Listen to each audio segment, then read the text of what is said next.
This actual play is intended for mature audiences and contains themes some viewers may find upsetting.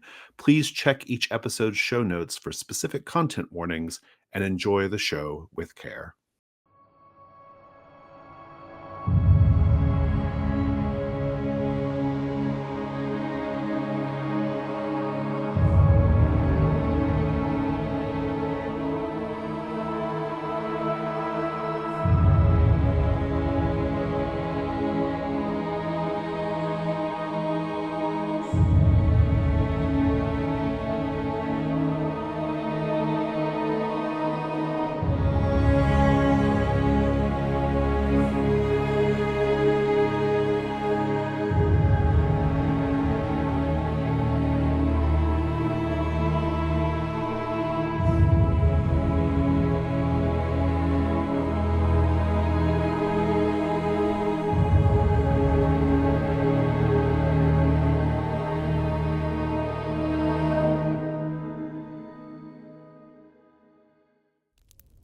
The Old Fire. Narrate a flashback to the moment you could no longer save the person you loved. How did the dimning take them from you? And what promise, kept or broken, lingered between you at the end? This was the end.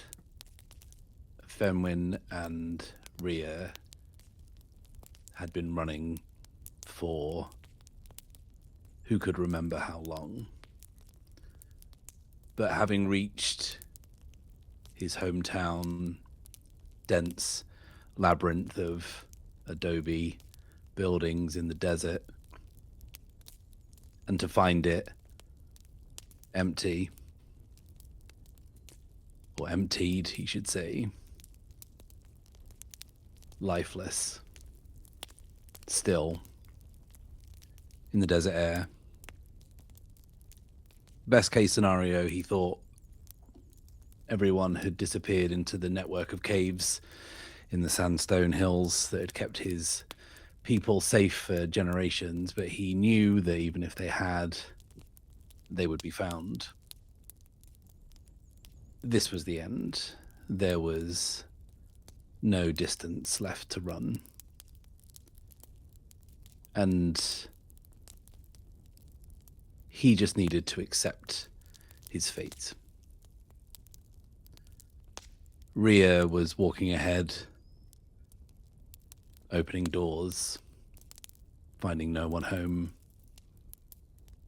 each time with more urgency, each time the realization dawning on her that this is the end.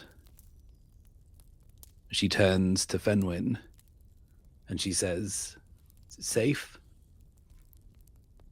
And he can't answer her. She asks again, "Is it safe?" And he starts to hear it coming. She says, "Is it safe?" It's close. This really is the end. All Fenwyn can sign is "I'm sorry." Darkness closes in. Fenwyn closes his eyes. The sound around him disappears. He knows the last thing he'll ever see was Rhea's eyes in the gloom.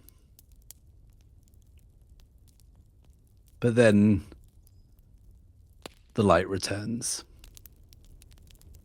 He is left alone in this abandoned place. And he swears he can hear the Hidden King laughing. The Shrine's Fire. Narrate a flashback to a moment of sanity that reached you through the suffering madness, and what brought you back to the verse of the Crucible. Crux druids are sly beings bound to the forests, but aware that devil's bargains and great deals can further the root of all suffering if struck right. And the lords of this land have learned that the Verdant Crucible is not only reliable for fulfilling the most outrageous of requests, but that those requests remain bound to the earth, never to see the light of day, if the price is right. Calyxe screams, with an intensity that threatens to split her like wood. The birth is difficult. She's laid down in the seeding yurt, legs twitching before the bloated belly she's carried for 9 long months. The pain of childbirth is considered divine to the Crucible, but it is not enough. To be truly born of the Crux Druids, mothers must experience exquisite pain to prove the sapling they bear is worthy. And so Calyxe revels in the pain of birth as she wrestles against the nails that have been pierced through her hands and pinned above her head. Her sisters surround her, but they do not offer comfort. She would spite them if they did. They let her scream and bleed. They chant. They scream with her and light a pungent incense that coils into the shadows of the yurt. It is time. Fetch the grand root. One of them nods and rushes out of the yurt, and Calyxe fights against the intrinsic urge to push. It's an eternity in its own way, until the flap of the yurt reveals a hunched, mud-mottled figure, the grand root. But hers is not the only figure there. Behind her, 2 are dressed in fine livery, a world apart from the layered gore and circlets of bloody thorns her sisters wear. Their noses twitch and their eyes dart fiercely, chests heavy with frightened, cowardly breaths. Witnesses to the birth of a deal. She grits her teeth and hauls on the nail to right herself, feeling the heart would tear through her tendons. I am ready to deliver. The grand root nods, and with that permission, Calyxe lets the flood of instinct overtake her. With a scream that would have woken the gods from their graves, she pushes until the worlds grow dark and the edges become a starlit blur. There is a sudden fuss, a sharp cry. A small, bloody, mewling thing is passed to the grand root. "'Tis a boy," the root mutters, as promised. and the bloody bundle is passed into the arms of the livid couple. Calyxe's eyes, free of pain, focus suddenly. Her senses are sharp, as if she's never known pain in her entire life, as if the great nail does not keep her tethered down. The great root pays her no heed, but the couple can barely take their eyes from her, so filled with horror and fright. One swallows, wrapping the babe in a section of his cloak. Then the deal is struck. The boy's heritage will remain a secret. The world will never know of our barren queen, and we will call upon the Crucible and the Leviathan when they are needed. In exchange, you will have free rein to make oracles as you see fit, in abundance and with no limit. The king will agree to it. The grand root spits. A deal. The couple hurriedly leave the yurt, cloaks flapping behind them, the sigil of 2 stags embroidered upon them fading into the darkness of the night. And for the first time in her life, Calyxe is sober of pain. And she can see that this is wrong. This is wrong. She wants her baby. She wants him back. She would tear the world apart to hold him. Right now, she has to hold him. They cannot take him. All this doctrine of pain has been a lie. If it means she must give up her boy in this moment, she cannot be without him. She has not even named him. She cannot go on without. And the pain returns. The gut twitches, the groans in this unique torch as the sisters attend her, whispering, muttering. Another. She bears another. Of course. Exhausted to her core, Calyxe can barely cry as something deep-rooted is pulled from her. And when the world comes back into focus, the mud-packed eyes of the grand root are staring down at another bundle in her bloody arms, which shrieks with the ferocity of the forest. A girl, as Nerid promised. The numbness crashes over her again, and she does not register that she has ripped her hands from the nail to crawl across the ground to the grand root. Give her to me. The root pauses and complies. Her daughter is perfect. So small and fragile. Lungs that call the world to heal. To the trees, you will be known as Alder. And to the Leviathan, you will be known as Theoden. You will bridge 2 worlds. I will never let you go. The pain sinks into the marrow of her bones. Her hands cramp around the babe. The floor is slick with her blood, and the reason leaves her as quickly as the sanity set in. She pushes the child back into the arms of the Grand Root. I have provided, Your Eminence. Do with the sapling as you will. May her rise. Stop his darkness. The Grand Root nods and leaves. The sisters follow. Calyxe is left alone, bleeding, suffering, and the world makes sense again. We are going to get straight to it today in this, our final session. Just a couple of quick things.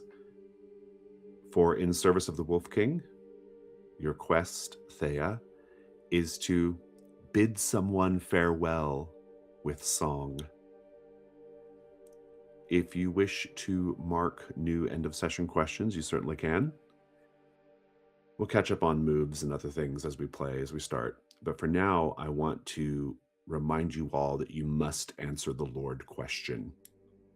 The Lord question says, how can the spell that hides Lyrillin be lifted? Your current clues are a song taught to children that causes nearby foliage to part when sung correctly. There is a path in the forest that winds in 2 different directions like ribs closed around a heart. This was connected to the Moldering Court. 2 mortal lovers who left together. The Fae of the court fell to rot as a result. A draconic scale that glows warm when a vow is spoken aloud. Ritualistic geometry of the old forest. Only a green ember can find Lyrillin.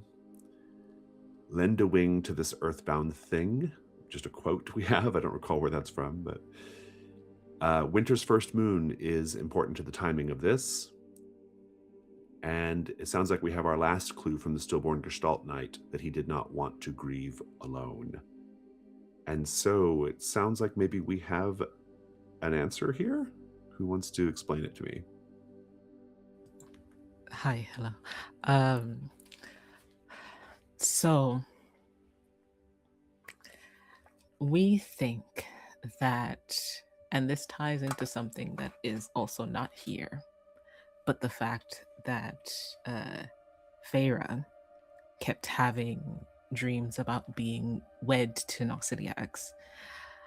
We think that in order to reveal the path, the forest requires a dedication, and we think that comes in the form of a wedding.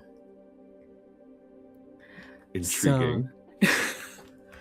So the path in the forest that winds in 2 directions and closes like ribs closing around a heart, we think that represents 2 people that have to walk a separate path but come together.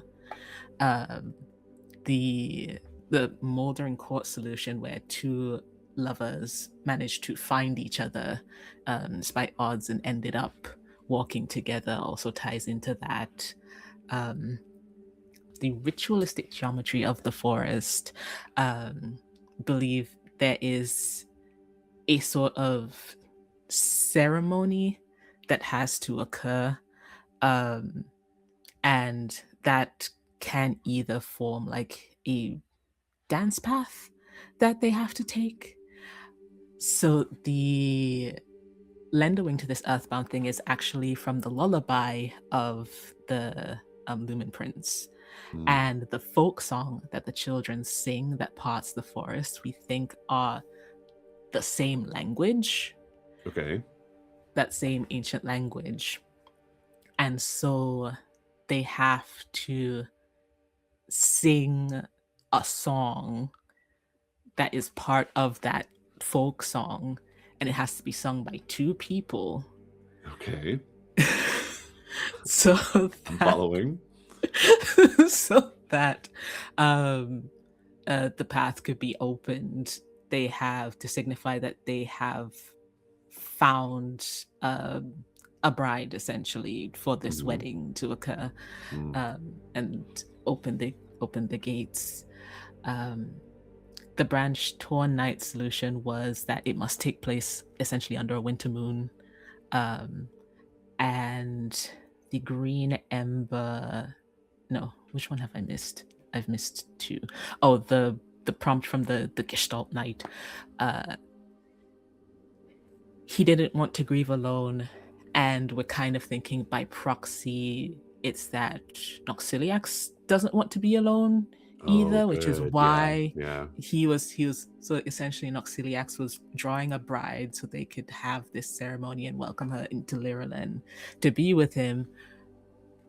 But we're just going to substitute that a little bit and infiltrate the ceremony. And then what was the green ember? I think we were going to explain away the green ember. It was one of two things. It was either that we were going to kidnap a green ember, and essentially force them to guide us to the place that we need to be to make sure this happens, or we offer the green ember up as a bride. Okay. I like the idea of the scale blessed pilgrim has to take you there. I think that actually there's a good scene there. So if I understand correctly, what you have to do is someone has to be offered up as a bride or groom to Noxiliax, or two people have to be getting married and they can then enter Lyrillin. Someone is going to be offered up as a bride/groom to Noxiliax as a part of the ritual to have the wedding. The song is what kind of parts the gates, but if there's not someone to walk through in love, then it won't work. So who has to sing the song? The people that know the words, and right now the people that know that language are Theia and Ash. Okay, so the two of you are going to. So who's going to be offered up as the bride or groom? We were thinking Vera. Oh, so we're going to put Vera back on that track then. So Vera is, because Vera had kind of given up on that, right? She had decided that was the wrong path for her. It is the wrong path, but for us, it's perfect. we kind of need her to play the role. I see. So this is a deception. Okay. So it's sort of like a declaration. It's less about like actually hosting a wedding in the forest. It's more about offering this declaration of love to, or like of companionship to Noxiliax. I think it works. Yeah, I think it works. So I think everything is accounted for here. So the answer is you're going to bring Vera on this like particular winter moon. You're going to bring Vera, or well, actually, the Scale Blessed Pilgrim is going to bring Vera and all of you to the place where we think Lyrillin might be to be revealed, and then you're going to sing this song and offer up Vera as a bride, which should open up the path to Lyrillin. I think it's really good. Did we account for the Draconic Scale? Is that the vow that... Oh, yeah, I think we said the vow that must be spoken is indicating a wedding vow. Oh, wedding vow. Got it. Perfect. Okay. Yeah, I think it works great. I think it's a really good solution. I can tell you all thought about it very hard over the break. It's a flat roll, I think. Let's see. 1, 2, 3. No, it's a +1. Who wants to roll it? Wren, do it. Go on. What? Oh God. Wren, Okay. you Sherlocked it. You should roll it. And you haven't marked any of your cinders, so you know. I've marked one. I've marked one. Listen. +1. Okay. It's a 9. You can bump Marking it up this. So I'll tell you what the consequence is for a 7 to 9. Mhm. Yeah. The question that you have to answer in Lyrland is harder on a 7 to 9. If you bump it up to a 10, it's a little easier. Okay. I will bump it up to a 10. Which cinder are you going to mark? Because you have to reinterpret the answer through that cinder. Grief. I'll mark dust. What is humbled will one day rule the land again. So then how are you reinterpreting the solution to account for the dead? What is dust? And if anybody has any ideas, jump in, please. I think there's something in Noxiliax needing a bride. I think there's something in Noxiliax needing someone else in order for the power to be restored to him. And there's a weakness in union, not necessarily a strength. But it's like an admittance that this is required for him to return to full power. Oh, that's interesting. So the idea is Noxiliax has to humble himself in order to like engage in this union. Oh, that's interesting. No, I'm into that. If anybody has any other thoughts, if not, we can go with that. I like it. With the question answered, let's get straight to the confrontation at Lyrland. You hunt down the scale-blessed pilgrim. You present Vera to him. Vera took some convincing, but I think she sees that perhaps this subterfuge is her new plan, and it's something she's comfortable with, having originally been a member of a guild of assassins. She's very well accustomed to this sort of intrigue. But she shows back up with her green-flecked white veil, and the scale-blessed pilgrim is more than happy to make this offering to the new fire. And so he goes to the place where his green dreams are most vivid. He takes you there. Is there a song? Let's have it.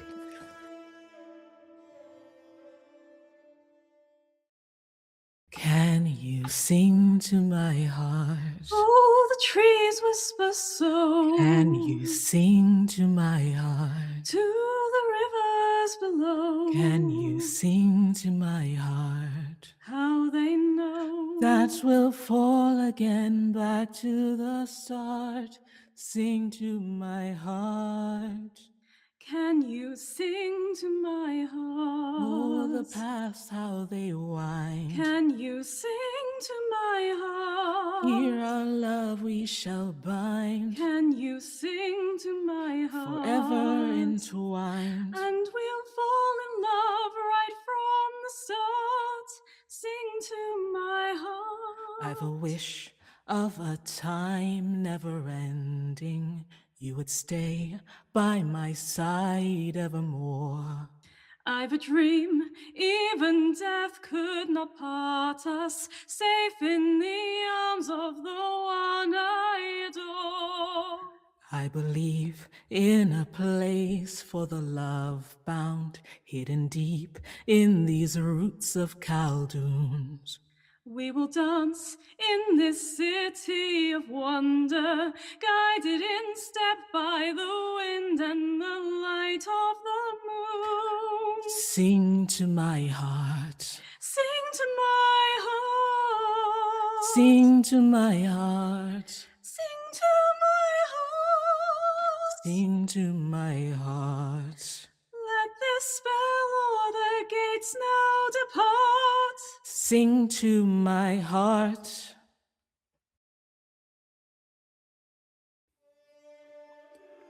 The trees begin to space themselves apart, their roots curling away from something vast and hidden ahead. The air changes. It grows cooler, sweeter. The scent of crushed leaves and resin gives way to the faint perfume of flowers you cannot yet see, and then the trees end. Before you rises Lyralen. The city stands untouched, its towers pale and slender among the branches. Marble terraces climb the inner slopes of the hollow like the steps of an amphitheater. Bridges arc between high pavilions. Canals of still dark water wind between gardens where silver-leaved trees grow in careful groves. For a long moment, it is difficult to understand what you are seeing. The stories say the dragon burned Lyralen to ruin when it turned against the fair folk during the Dimning. They say emerald fire swallowed the city, and that nothing remained but scorched earth and drifting ash, yet the city before you shows no such scars. Its towers remain whole, its archways gleam faintly beneath climbing ivy. Lanterns hang from balconies in delicate chains of glass. Somewhere in the distance, the faint sound of music drifts through the air. Soft, lilting, unmistakably fey. Then movement catches your eye. High above the streets, figures can be seen upon distant balconies and walkways. Tall shapes in flowing garments, their pale hair bright against the green of this place. One leans over a railing, gazing down into the gardens below. Another crosses a narrow bridge between towers, trailing ribbons of silk behind them. Farther still, a pair of figures stand beneath a flowering archway, their heads inclined toward one another in quiet conversation. From this distance, they appear serene, untouched, as though the war between dragon and fae never happened, as though the world beyond this hidden hollow never fell. The city waits beneath the green canopy, radiant and impossible, preserved in a beauty that should not exist. And yet the dragon is near. In the glade of Lyralen, perhaps, the only place large enough for the beast to hide. But if the legends are correct, or if memory serves, you know the creature is near invulnerable. Dragons have scales too thick for weapons to penetrate, magic too powerful to overcome or endure, and minds too vast, too unknowable to ensorcel. And that's to say nothing of claws so long and so sharp they can rend you in two with a single swipe. Before you face the dragon, you must learn its weakness, and with any luck, you'll be able to discover that here, in this strangely preserved Fae city. Or possibly you have the answers with you as well, for you can mark aspects to function as clues for your question, which is, what is the dragon's weakness? Because you answered so well on the previous question, the complexity is 4. The opportunity, resolve the confrontation by immediately engaging in a struggle against Noxiliacs in the glade of Lyralen. And so, with all that said, see, do you see the truth of my words? False embers. This beauty, this is the power of the old fire restored. Let us go. Let us bring this bride to the new fire, to the green fire, and let it spread. Let this beauty, this magnificence spread across all the lands.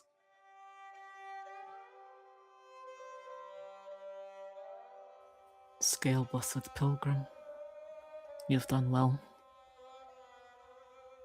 It is a good thing you have led us here. You know where the dragon lies. Indeed, it is known that the dragon is in the glade of Lyralen, which is beyond the city. I meant if he had exacting knowledge. I don't think he knows anything beyond what you know. Okay. And I think his role here is played. Mm-hmm. You will notice as you approach the city, and you can approach, no one will stop you. In the distance, There are promenades. There are great balcony districts. The beautiful mirror bridge of Lyralen is shining in the sunlight. There's much to see. What's your first step? And also apparently Faye as well. Long thought dead. Ash, if you were to ask me where we should go to find answers to this place, I would say to the heart of it instantly. They all seem quite encapsulated with that mirror bridge. Maybe we might reflect on it a while. Your insight is keen. You may walk ahead. Calyxe will move off to the mirror bridge. Theia has, I think, been in near constant contact with Fenwyn since the struggle in the cave. He has no say in this. She is perhaps attempting to pass it off as guiding him by the elbow, something he very clearly does not need.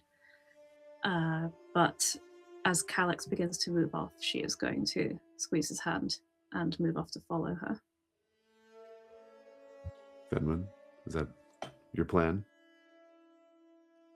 Fenwyn is, I think, first, and he will kind of follow the others, I think, but first he would like to get a read on this place by trying to establish the geometry of it to see if it matches the pattern of the Great Forest that he seems to understand. And yeah, I think he traces the streets and this kind of like winding metropolis, and maybe tries to get up high to possibly send out a signal to see what comes back through the attunement of his harpoon. Let's talk about Lyralen generally, as you're all kind of making your way, doing what you're going to do. Pale towers rising among enormous trees. Terraces draped with ivy and silk, every surface polished as though the city were still lovingly maintained. Indeed, it seems it is. Fey figures can be seen everywhere, crossing bridges, leaning from balconies, strolling through gardens, each movement elegant, each gesture repeating with quiet precision, as though the city itself were wound on an invisible clock. Let's paint the scene. Lyralen appears preserved in impossible beauty, as though the age of plenty never ended here. What detail reveals that this perfection is not life, but a memory being forced to repeat forever, over and over? I think there are certain people who, when they move between places, crossing a bridge or an archway, some sort of viaduct perhaps, moving between two parts of the city, they flicker like a zoetrope going round. And if you were to stand and watch them long enough, you would see the image degrade as it reached the end of a cycle before it then restarts anew. A beautiful Fey woman stands on a balcony, looking down at a lover who is climbing up ivy to reach her. He makes his way up onto the balcony. They embrace and move indoors. And a moment later, she steps back out and looks down, and there he is at the bottom again. There are children. They run in circles, holding colored ribbons and ivy, wrapping it around the tower as if a maypole. But they run around and around and around, and it never grows any lower. The ribbons are always where they've left them. They are always running and always winding and always laughing. In the courtyards, great trees with beautiful white blossoms shower the courtyard in a sort of confetti, and as the wind blows, this gust of almost like a natural wave works its way through the entire city, and the blossoms fall, and the children laugh, and lovers fall into each other's arms as it comes through, and their hair is peppered with the stuff. But the confetti keeps falling, the petals keep falling, they don't stop, as if on an endless repeat, doomed always to fall and never to bloom. As you walk the beautiful streets of Lyrillin, you see these things. It becomes very clear that this is a place trapped in amber, or perhaps emerald. No one looks at you. No one acknowledges you. They just go about their business. But there are signs that the people who are trapped in these routines are fully conscious, and they know they're trapped in these routines, and they can't do anything about it. For example, at one point you come across this harpist plucking a delicate melody from this little freestanding marble pavilion. Perhaps you walk up close to her. Between notes, her fingers tremble, trying to stop, but then she begins again, this same melody again and again, while silent tears run down her face. And at the edge of a canal, a pair of lovers lean toward one another in quiet conversation. You saw them earlier. Their mouths form the same words each time. I love you. You are my beloved. I love you. You are my beloved. I love you. You are my beloved. And the whole time their eyes dart wildly.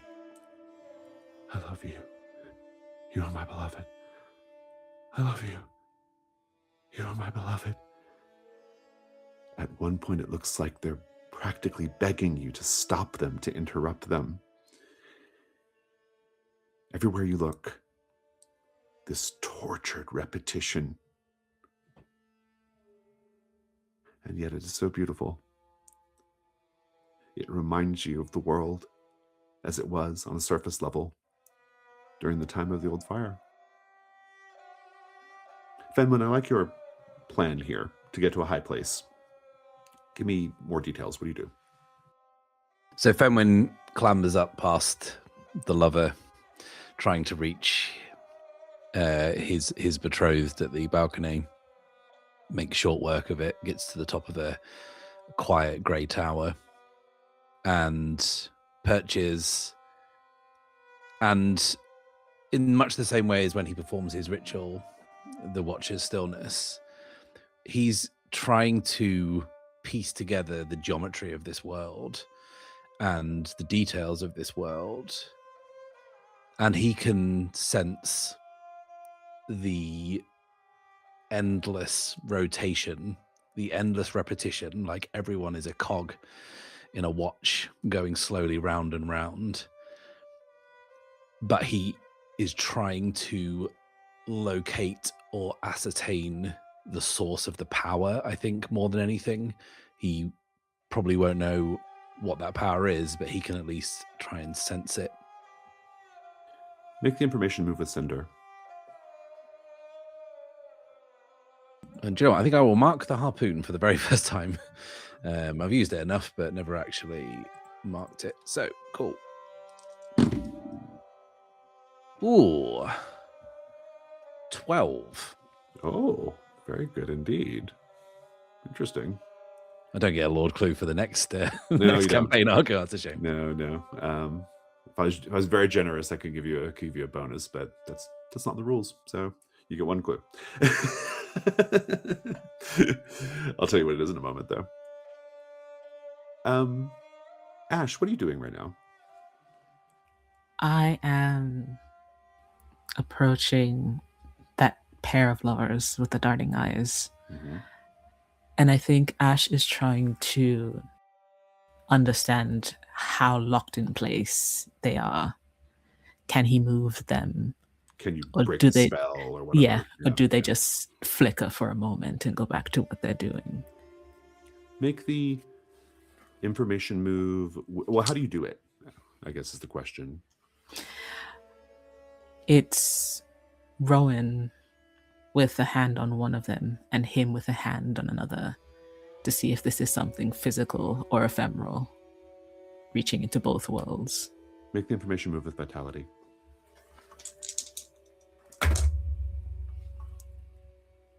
Eight. I owe you a clue with complication. Calyxe, you said you were heading over to the bridge. This bridge is well known in the time of the Old Fire. The Mirror Bridge of Lyrillin. It's considered one of the wonders of the world. It's unmissable. It's a long, arched bridge that spans a dark canal, its balustrades made from polished crystal that reflect the entire city in fractured fragments. Several Fae cross the bridge again and again, one carrying a bundle of flowers, another pausing to admire their reflection, another turning as if to greet a friend who never arrives. Their mirrored images move a fraction of a second out of sync, as though the reflections remember freedom that the bodies do not. Let's paint the scene.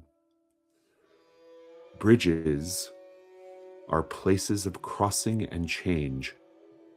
What details suggest this bridge once marked an important transition in Fae life?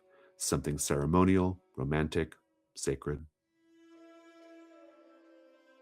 I actually think that the bridge, a detail you wouldn't notice if you see it from the ground level, is it's sort of like wishbone shaped.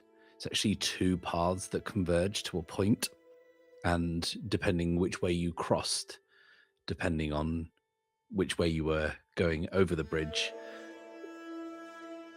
told you whether you were splitting off into two or combining into one, whatever that means for whoever walks this bridge. Fae are immortal. They don't die easily. And so when new life is brought, it is important that a balance is kept. If someone were to wish to bring a child in the world, another would have to surrender themselves to the ether, and so one would cross the bridge in one direction and the other in another. The one to cross the bridge in one would be able to bring a child. The one who crossed the bridge into the other would be sacrificed. It is the way of things. There is a keystone at that central point where the two paths meet, where the two individuals will cross into their separate fates. And on that keystone is a list of every child born in Lyrillin and everyone who has sacrificed themselves in Lyrillin. The keystone arches and runs down the entire length of the column that holds the bridge up, as if almost never ending, leading down into the valley below. And those desynchronized reflections warp and twist as you move to catch the light in different ways in this reflective surface. And their faces will shift to split and reform into the faces of those who left to welcome in new life. Calyxe, what do you do? I think there's a hesitation as she realizes what the bridge represents.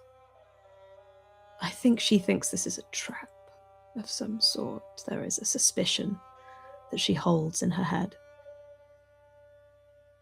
And she will look to Theia.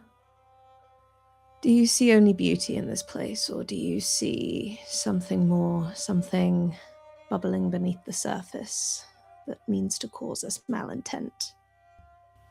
Well, you are here. true. You hold a great deal of malintent, do you not, Splintered Twig? I think I used to. I think when I awoke in this place, I think when the fire began to burn within me again, I did. And then I have seen the dimming and the effects it has had. And I am reminded that this place is what it all used to be. Take, for example, these Fey lovers. Forever trapped, wishing love upon one another. Or these exchanges upon the bridge, life, death, death, life. It's all very ordered, controlled. And the dimming brought chaos to that control. Would you see me as order or chaos? I see you as cruelty. Ah. Tell me, Splintered Twig, what was it you said to the little mouse on Pale Crossing? It was more what he said to me. He admitted himself a coward. And I empathized. We cowards must find one another in the ruins of this world. There is a sharp, clear note, and Calyxe will feel the point of the Wolf King's coda under her chin. Ah. You give yourself away so easily, little wolf. You give your weakness away so easily. If only Noxiliacs would do the same. Hmm? You listen, you hear me well, witch. If you harm a hair on his head, I will rend you limb from limb. I shall do it quickly so you cannot derive any of your perverted pleasure from the act. And I will walk this world, setting ablaze every tree, every sapling, everything that takes root. I will salt this earth so that everything you love is destroyed.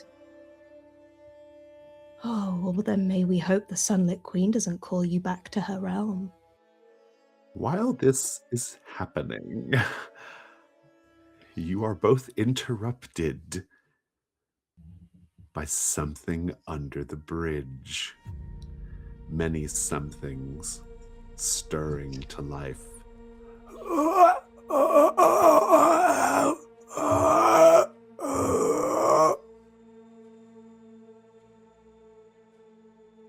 I think Calyxe will move back from the Wolf King's coda as it... Oh, actually, no.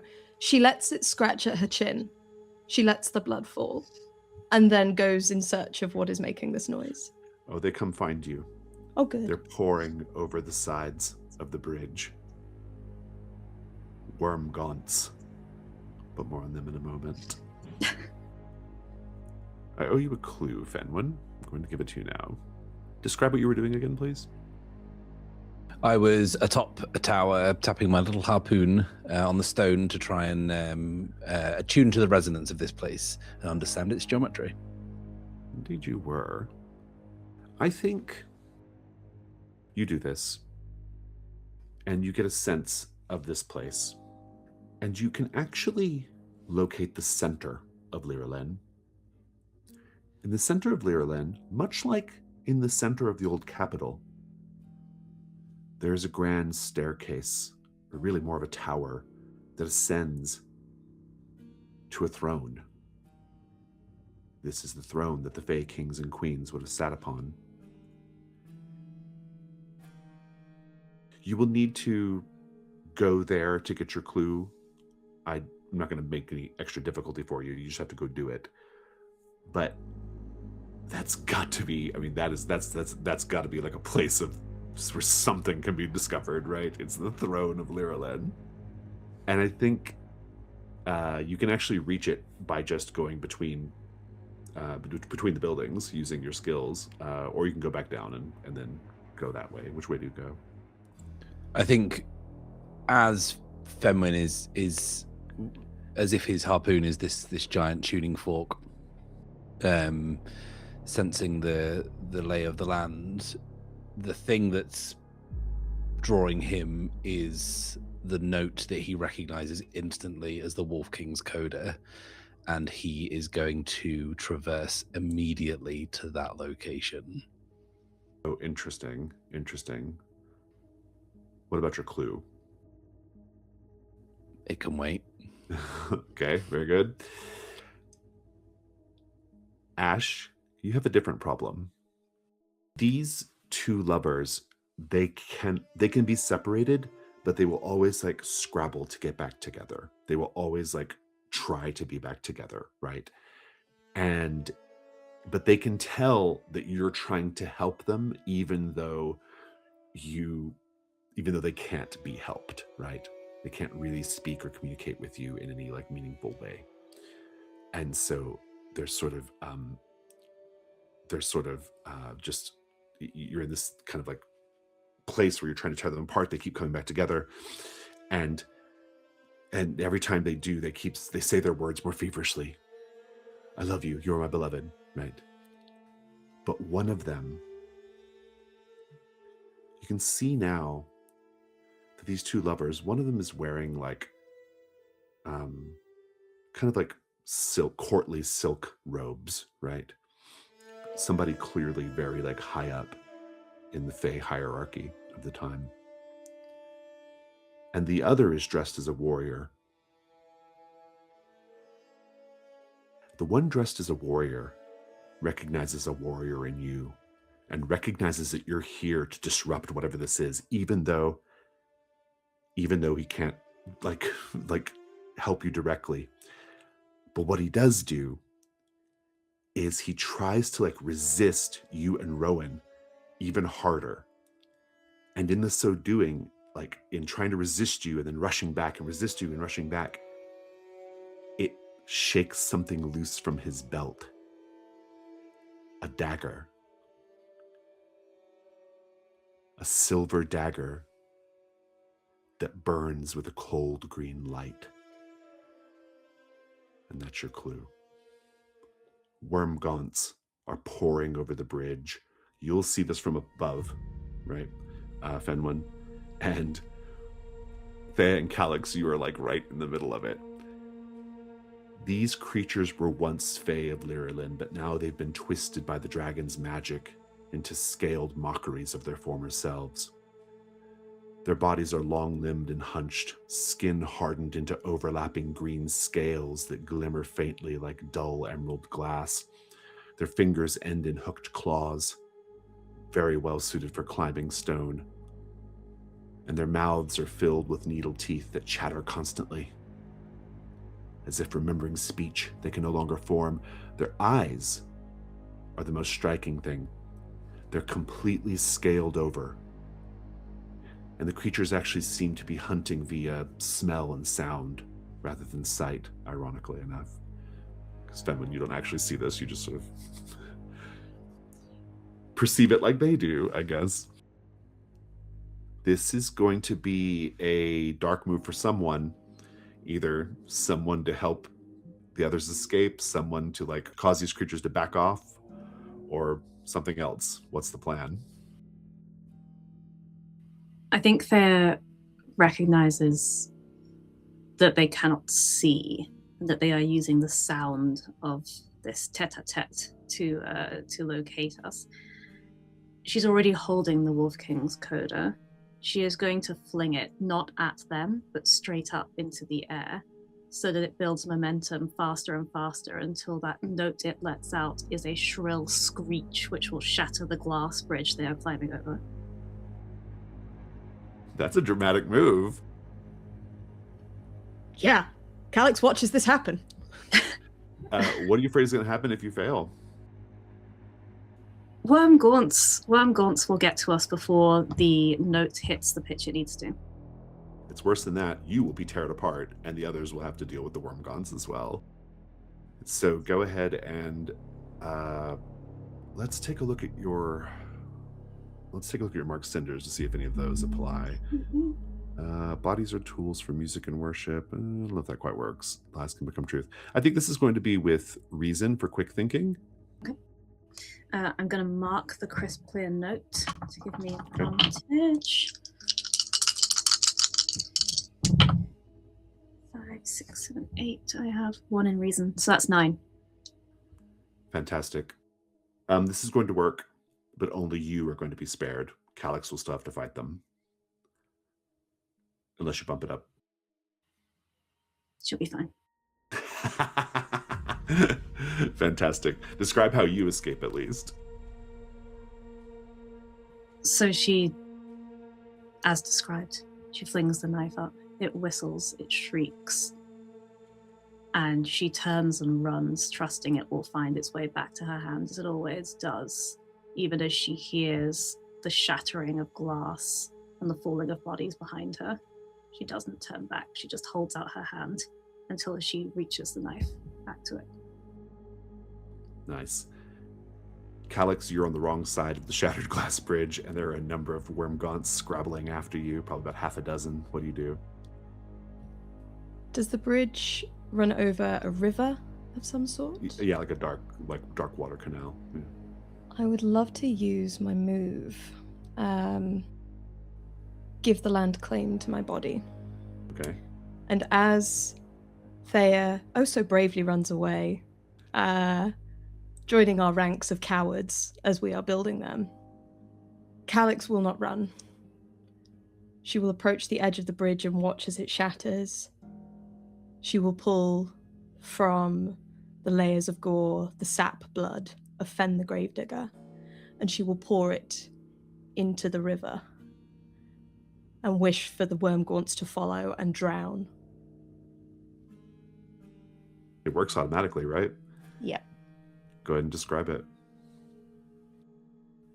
As Theia runs, as the sound of her footsteps echo in her ears, and as the Wolf King's codex finds itself back into her hand, a tune flitters in her ear. It's Calyxe's laughter. It's Calyxe as she is pouring the sap blood, this thick green ichor, down into the clear waters of Lyrillin below. She is laughing. Cowards are we all. Welcome, Theia, to our ranks.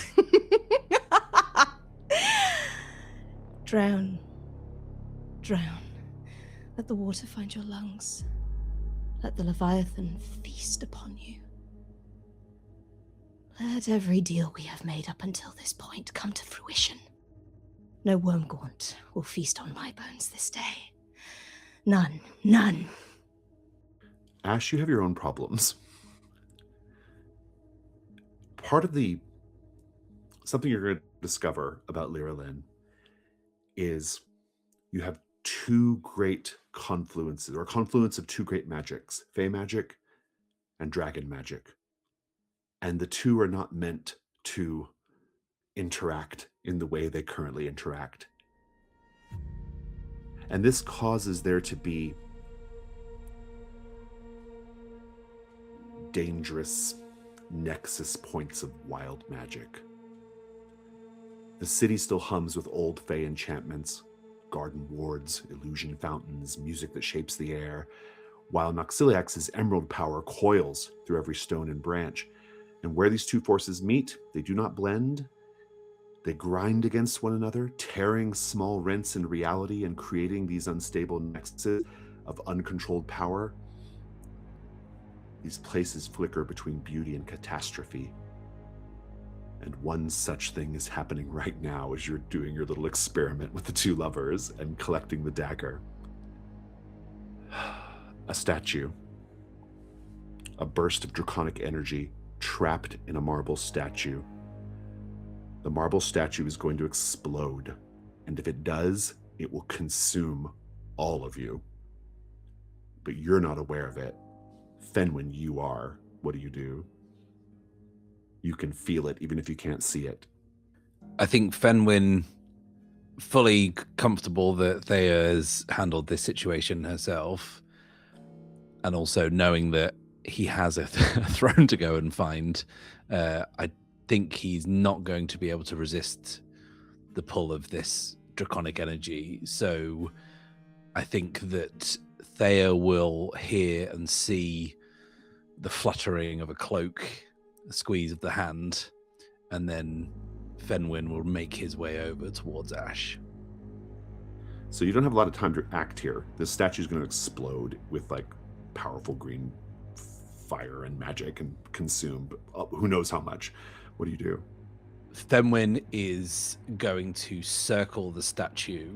His traveling cloak, which has the matte coating that drinks light and can create a tide of blackness that creates shadow, is going to essentially create a dead zone around this statue to muffle its explosion. I love it. That's great. That's a great plan.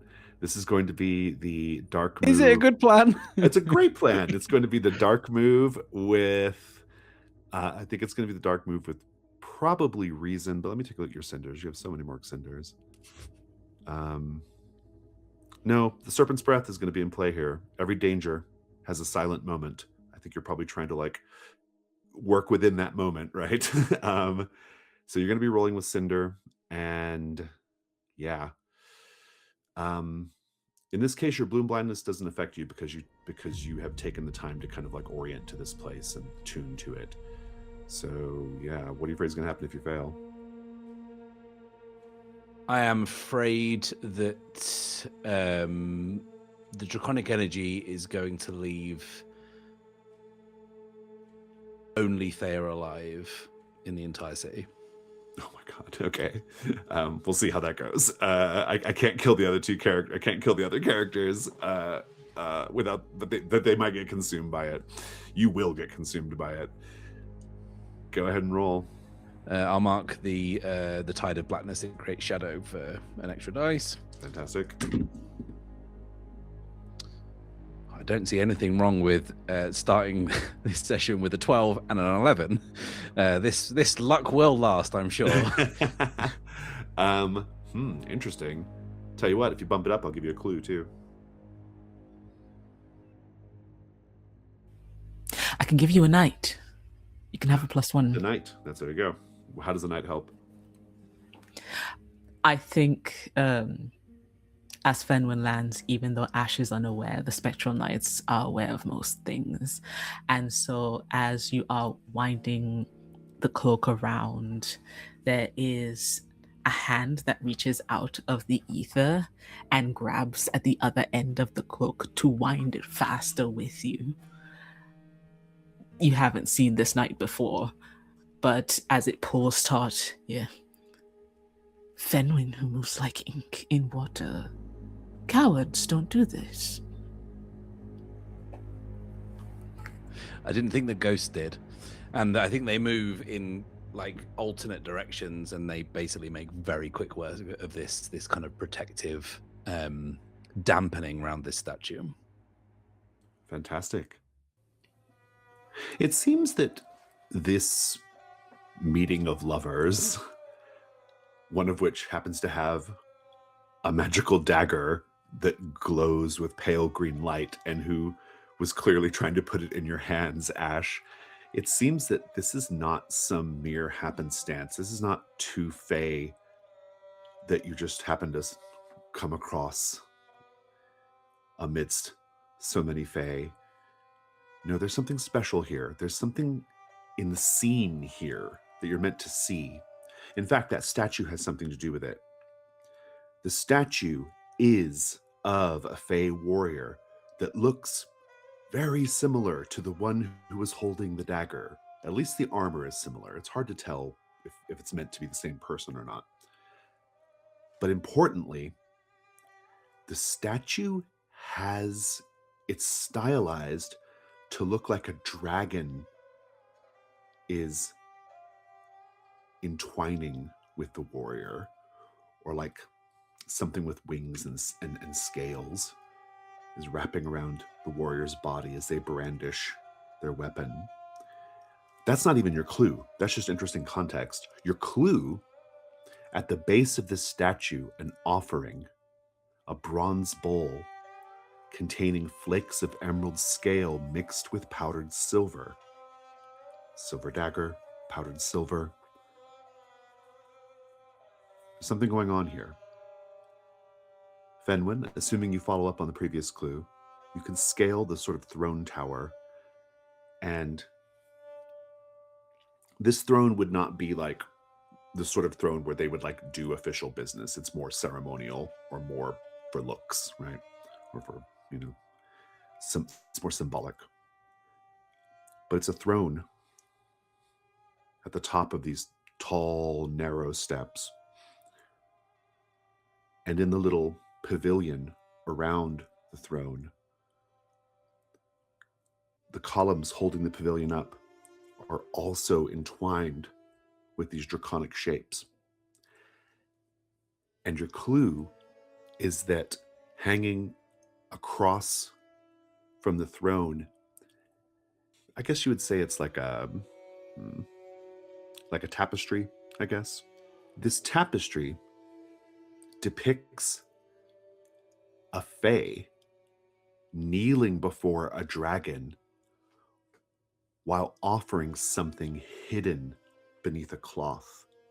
Can't see what's being offered, but that's your clue. All of these clues to help you know what the dragon's weakness is. You have 3 on your complexity 4.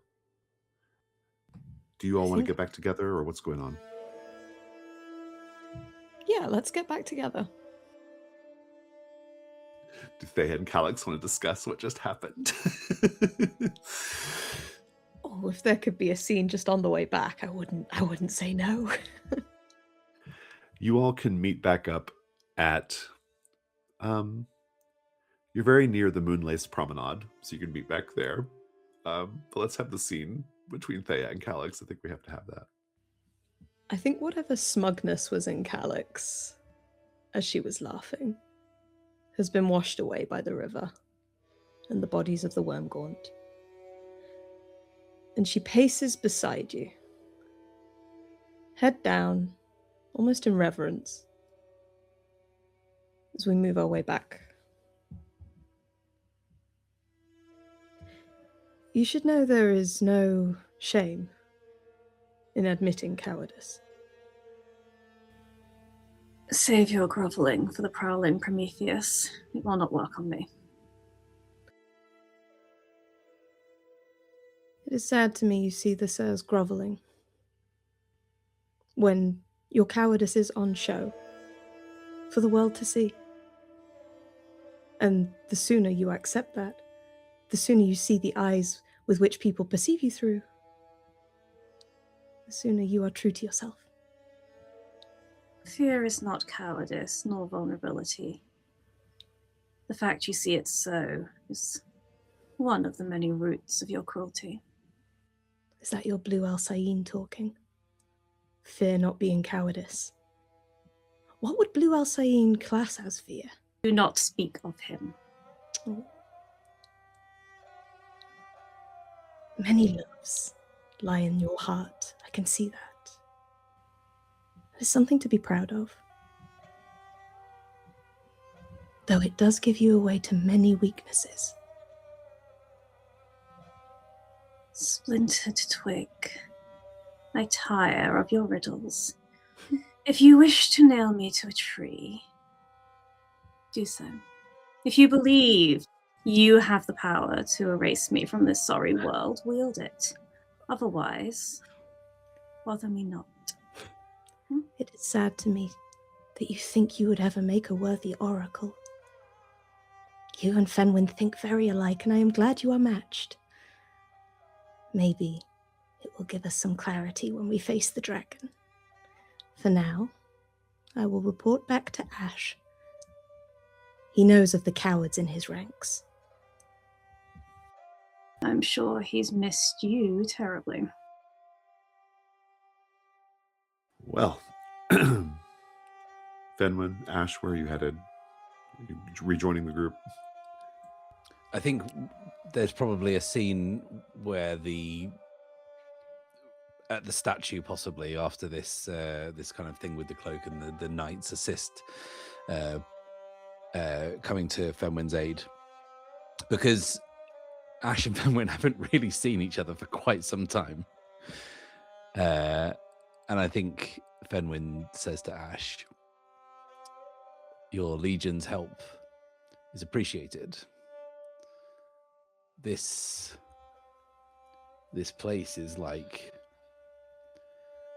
songbird trapped in tree sap. I don't know what any of it means. And I don't feel too good about finding out. Bound never repeating. I think there's something. Perhaps that is the hope in me, that there is something to be recovered here once we defeat the dragon. But perhaps not. As for my legion, well, one was never that far from you anyway. The time that passed has left you changed, I sense. It changes all of us, as I can see. I spent decades trapped in a cyclical illusion, an endless waltz of contentment and disaffection. This place has that same emptiness, that same hollowness beneath its veneer. Do we think that that's the Fey magic? Do you think that there's something we're not seeing that we're unable to perceive? Or do you think this is the worm's doing? I think Noxiliax has a need for company, even if it's false. He would not give this city to ruin. It would leave him alone in the glades. There is something pitiful about that. I'm sorry that you were trapped. I did not suffer such a troublesome passage of time. I am pleased to hear. And also, and then kind of Fenwyn taps his harpoon on the stone floor, the marble floor, and says, we don't have to suffer alone. And Calyxe and Theia arrive. You all find yourselves. I said the Moonless Promenade, but I think instead you find yourselves at the Pavilion of Unending Revels. This is a domed structure of ivory columns, standing open to the air, draped with faded silk banners that stir without wind. Inside, dancers whirl in an eternal celebration, one twirling a partner who never changes their expression, another raising a glass in triumph. Musicians frozen mid-performance with bows hovering above strings. Beneath the music's endless first measure, faint whispers slip through the pavilion, exhausted voices trying to remember how the song ends. Paint the scene. The pavilion once hosted the greatest celebrations of Lyrillin. Based on what you see or otherwise perceive, describe one. From this pavilion, at the turning of spring, the stars come back to the sky. Winter is this harsh, starless affair. But as the North Star appears, the celebration that occurs gives birth to the stars in the sky, and every Fae in Lyrillin turns to the pavilion and lights lanterns, floating lanterns that rise in thousands up into the sky, painting the entire city in starlight and fire. They dance under the stars and welcome back the season that was lost for another turn. In summer, the pavilion is filled with flowers, endless blooms of every shade and hue and colour and shape. And the scent is overwhelming but intoxicating and invigorating. The Fae dance in clothes woven from petals and stamens, and they laugh and fall into soft beds of warm embrace. Roses with their thorns prick into skin, but it is only a reminder that they are alive. The world is alive in the heat of the summer. In the autumn, there is a procession through every part of the streets. It's part parade, part ballet. It's a graceful dance performed as if with the city itself as a willing partner. It comes alive, and there is a transition in everyone's clothing from the bright golden yellows of summer into the deep red of autumn. And as the procession moves through the streets, the throng of dancers and performers have transitioned into these beautiful carp that float through the stream of the streets. In the winter, there is a waltz. As the first snow begins to fall, as the trees begin to quiet, they move slowly, twirling around each other. As the winds pick up, so do they. They spin around and around in long white frocks made themselves of snowflakes and frozen ice. The forest is not dying but going to sleep, and so they welcome this long sleep with soft, easy tunes and delicate dances to bid the world into another year. What a scene that you've all arrived at. Let's just see what everyone's doing.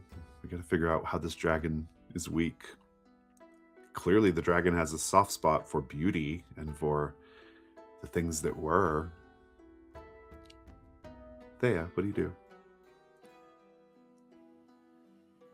Theia has observed that sound and music does seem to be able to affect change in this place. Yes. I think she will step onto the pavilion and pull out the bell of the long wake, and she will simply ring it. She doesn't know the conventions of this court, but she's curious to see what the ringing of the bell might bring forth. What does the item do? Will you read the description to me? A small handbell, tarnished and cracked, that rings without sound, at least not sound we can hear. Right. The bell grows colder each time it's used. I want to see if this bell can summon something we can't perceive. Interesting. Make the information move with Cinder. Oh, I'll walk right into that one. I will mark the aspect to give myself a better chance. So it's 11 minus 1, so 10. Nice. You get a clue. Calyxe, what are you doing? There seems to be a theme emerging regarding silver and things hidden. And at this pavilion, I think maybe all of the parades, all of the celebration is to hide something, is to smother something that is deeply wrong with this place. Calyxe is going to look for something silvered, something shining, something that glints and catches her eye that maybe this place is trying to hide. Make the information move with, I think it's actually going to be reason here. Good. A hot 0 on reason. I wonder why. It's an 8. Ash, what are you doing? As there is something that Noxiliax is holding on to, I'm going to open the rose glass locket to reveal the strongest emotion lingering in this place, to see if there is something reflected in their hearts that is not on their faces. Make the information move with reason again. Okay. Are you marking the rose glass locket? I am.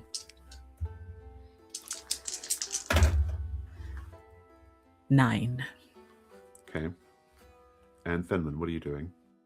This conversation that Fenwyn's just had with Ash, and the memory of the false 3 decades spent with Rhea, or whoever he thought this kind of knowing facsimile of Rhea was, has given Fenwyn a very strong feeling that not only is this city hiding something, but perhaps this city is entirely illusory and nothing is real. I think then in that sense, then he is just going to be trying to kind of figure out where the imperfection in this illusion is, right. Using all of his other kind of senses. And I think there's something cool about the fact that Theia's just rung a bell that no one can hear, but I think Fenwyn can hear it. Yeah. And I think that he's maybe going to try and use some of that as well to try and figure out where the cracks are in this kind of mirrored illusion. Yeah, make the information move with I think it's reason, actually. Yeah. An 11. Oh, okay, good. So we're gonna have a lot of clues on the table. I think we're gonna learn truly clearly what is going on here at this point. Ash, your complication is really straightforward, and I'll let you decide whether you want to stoke the fire or not. I think the Nameless Legion is caught up in the celebration and the revelry in this place, and you will not have their support when you face Noxiliax. Even my lingering ones? Even the lingering ones. Ah, shit. Look. Sure, yeah, I'll stoke a fire. Who got the mid result between Theia and Calyxe? Was it Theia? That was me. That was you. A similar thing. The dragon's power of celebration, of his power over the land, his ability to yoke Fey magic to his ends, will also sever your connection to the land while you face him. I will be marking a fire for that to not be a thing, ever. Then you are getting your clues free and clear. Let's work through it. I love this idea of ringing the bell and it being silent, but that still sort of revealing something. And in fact, it kind of dovetails nicely with what Fenwyn's doing too, right? Trying to like see underneath what's going on here, you know? When you ring the bell, every time you do it, Theia,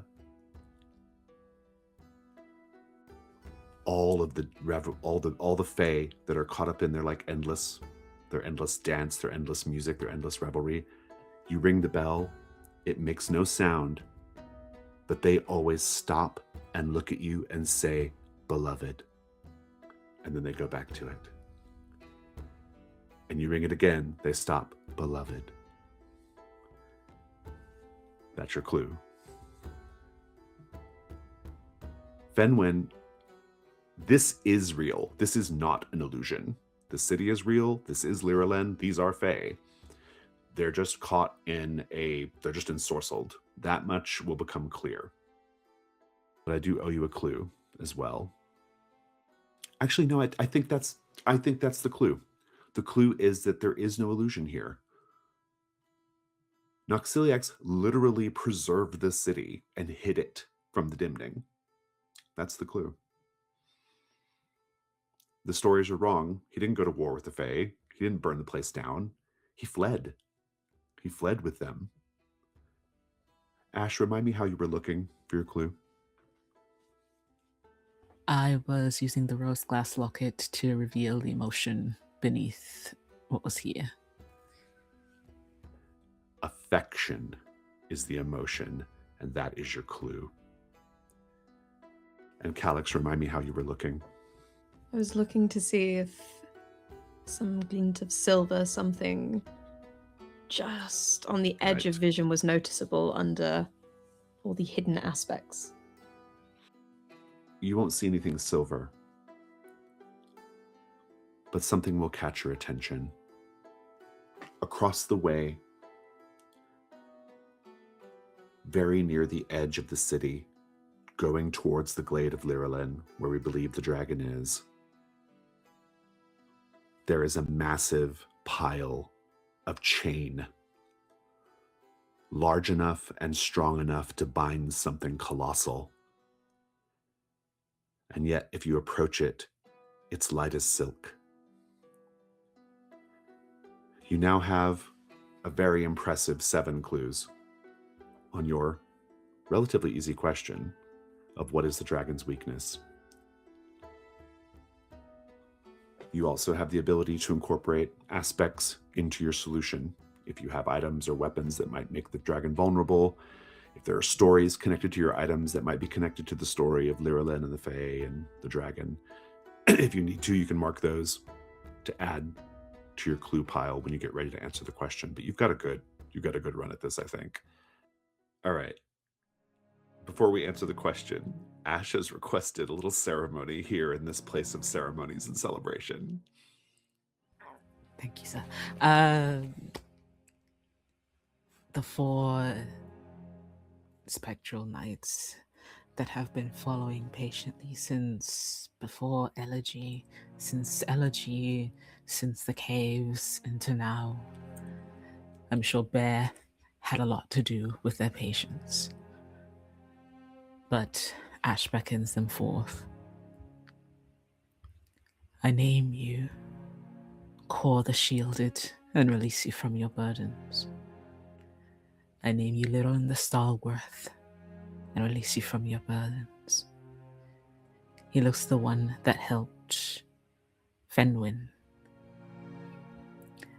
I name you Calyxe the Unseen and release you from your burdens. And then finally to Bear. And Bear looks at him with a measure of calm. And Ash nods. I name you Andir the Brave and release you from your burdens. And Bear nods. I will be seeing you, Ash.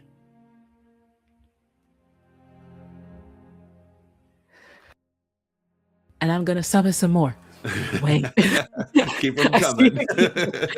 Step right up. Go ahead, Wilson. All right. If I can. Oh, God. I can't. What'd you get? I got a 5. Roll a die, please. 3. Keep the ceremony going, please. More step forward. I name you Valia the Bright-Eyed and release you from your burdens. I name you Darren the Resolute and release you from your burdens.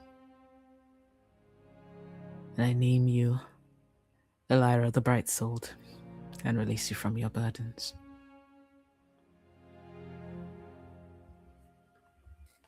Do you want to try again? I just keep trying until they're all gone.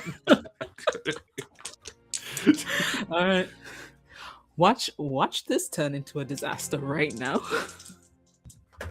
Fuck, you know. Did you roll? Jason, can we mark aspects so that Wren can bump rolls? I mean, yeah, of course. Yeah. What'd you That would be a 3 total. get?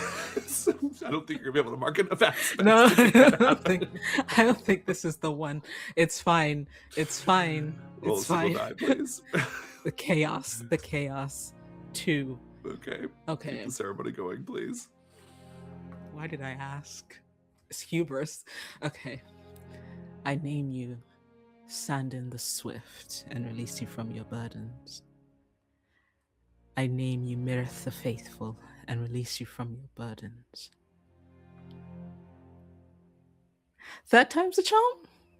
3rd time's a charm. Okay. Maybe I changed dice. The whole Nameless Legion. See, I'm getting my outcome after all. They're all gone. This is the last one. If I don't get any on these, we're just going in with the ones we have, okay? Your 3 stalwarts. Mm-hmm. Okay. You got a 7. Fantastic. I need to be reminded what happens on a 7. Let's see. I roll a die, some come, but 1 is named immediately. Oh, 1's named immediately. All right, go ahead and roll. 4. So. Okay. So you get 3. Mm-hmm. 4 step forward. All of them taking the moment to, for some, look at the revelry going on. And 1 decides to leave with the ones that just left. I name you, Torin the Measured, and release you from your burdens. And we have 3. Plus your 3 stalwarts. So you've got a lot of bonuses to give out in the battle. Let's talk about this question. The answer to which, again, affects how difficult the struggle with Noxiliax is. What do we think is Noxiliax's weakness? You have 7 clues currently, which is a good number for this. You can really juice that number if you have any of your aspects you want to use. Aspects are basically potential clues, right? Unmarked aspects. Who has a theory? So there's kind of been this sense of deception, things not seeming as they are. Even though we found that this place is real, there are still aspects of it which aren't as they seem. The theory is that these layers of deception are Noxiliax's armor, its protection, and its vulnerability is its true nature. If we can see through the deception and see who he really is, that is his weakness. And the clues kind of point to that. Is a lot of things around things trying to hide their true nature. The silver dagger has a green light, sort of changing how it looks. The tapestry, the offering is hidden. The chain is large, but it's actually light. And the fact that all of the stories around what happened to Lurelin aren't the truth, and we found the truth that actually he fled with the Fae. There's also the ringing of the bell. The Fae all stopped and looked straight at, and that's kind of indicating this idea that if you can look and see the true nature and see past all the illusions, then that's the weakness. There might be a couple I haven't managed to work in there, but there's also just the basic idea that, like, on a grand level, we thought the city was supposed to be destroyed, right? It was supposed to be burned down. It wasn't, right? Like that was not true. I'm curious, because I think it's important context here. I'm curious, what does Noxiliax and the inability to, like, have viable young have to do with all of this as well? There's no clues connected to it, but it feels like a really important piece of the puzzle of Noxiliax.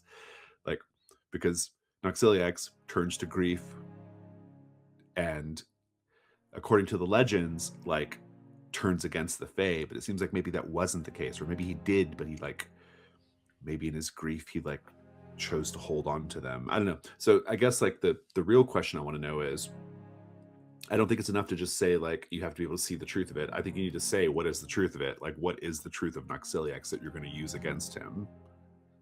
I think it could be maybe something like Noxiliax is having to choose between using magic to keep the memory of Lyrillin alive and moving forward into the future with his own young.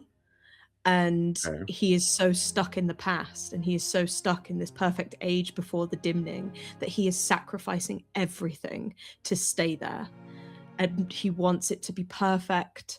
He doesn't want to consider that at the end of this, if Lyrillin falls, he's got nothing. He's spent all of his magic keeping this illusion alive. And while it isn't technically an illusion, while it is all technically here, it's being held in place. And the minute he lets it go, it moves on into the future, and it will probably decay, and it will never be this perfect ever again. But he's choosing to hold on to that instead of... I guess I want to know why. Like, why is he saving Lyrillin? Because he loves it so much. He loved Lyrillin so much. It was so beautiful, so perfect. The way it was described, every aspect of Lyrillin is the most beautiful thing we've ever seen. It was the most beautiful thing he'd ever seen. Could anything he ever made compare to Lyrillin? And they loved him. Yeah. We've They seen all that, right? loved him. In the statuary. All of and them are everything. stuck Yeah. in their proclamations of love, and can he be sure that any young will love him as much as the Fae do? This actually also kind of connects up neatly to the wedding story, right? Like the idea that like you had to bring this bride to Noxiliax. Is that what Noxiliax needs to move on? Like he needs like a true love to move on so that he can finally like sire young? Is that the idea here? He Or at seeded least her a dreams. declaration. Yeah. Yeah, he seeded her dreams for 30 years to make 30 sure years. Yeah. that he would be the one in her heart. Yeah. So it's almost like Noxiliax can't leave Lyrillin. He has to keep it going for some reason. It's interesting. Maybe there is something in that tapestry that we saw, that something was being offered and hidden, that there was something that bound them together, and initially it was something good and benevolent, but it has become a cage in a way. And so with him not being able to leave Lyrillin, he is bound to something, some vow or promise to this city, and he needed someone else to come to him, maybe to help him break it. Yeah, it's interesting, right? I think I might have an aspect that we can add to give it a little bit more depth hear as it. well. Yeah. The flask of white sap can impart a tranquil euphoria. I think that's why he hasn't left. I think he's euphoric in knowing that Lyrillin's alive, and he's not seeing beyond, and maybe And that's so he seeding can't of move. He dreams. can't move on to his duties, right? Yes. Oh, that's really interesting. One of which is to sire, or like to have healthy young, right? Yes. That's intriguing. That also kind of explains why at the old capital they gave Noxiliax one of the keys, because Noxiliax is like, he's never coming back, right? Like he's stuck, and they're like basically using his like kind of euphoric entrapment. Oh, it's kind of dark, but I like it. It's really bleak. You know, it's like here, I'm gonna leave this really valuable object with this person who, you know, like doesn't know enough of themselves to like understand what they have in their hands. Like, I don't know, there's something really bleak about that. At its most like base level, it's like a dragon and their horde. They Kind of don't is. leave it. Yeah. The horde is Lyrillin, right? Like The horde is Lyrillin. and it's the feeling of like this euphoria that, because he's got the whole city set up like this little clockwork, this little like train set, you know, like kind of set up the way he wants it, and he can't move on from that. And I think that's so interesting. And so really it's not even him ruling the Great Forest, it's just all the knights and stuff and all the people who are kind of left behind by all this, right? Which is really intriguing. I wonder about the dreams though. The dreams to the dreams to Vera are so interesting to me because it implies that Noxiliax is at least trying to, unless it's someone else imparting the dream. Could there be an element of self-deception in amongst all these other deceptions that it's not that Noxiliax is intentionally seeding these dreams to Vera, it's just that overwhelming desire to have everything perfect and to be adored is his magic. It's seeping out into this world.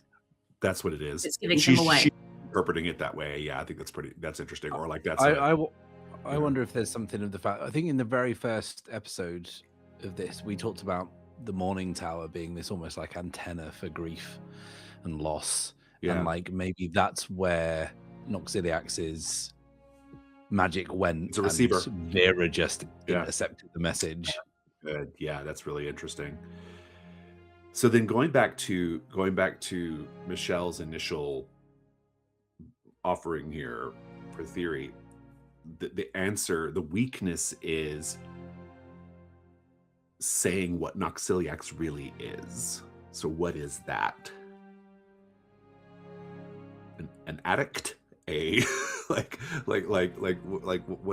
is the thing that we're using to like challenge him here? He's a coward.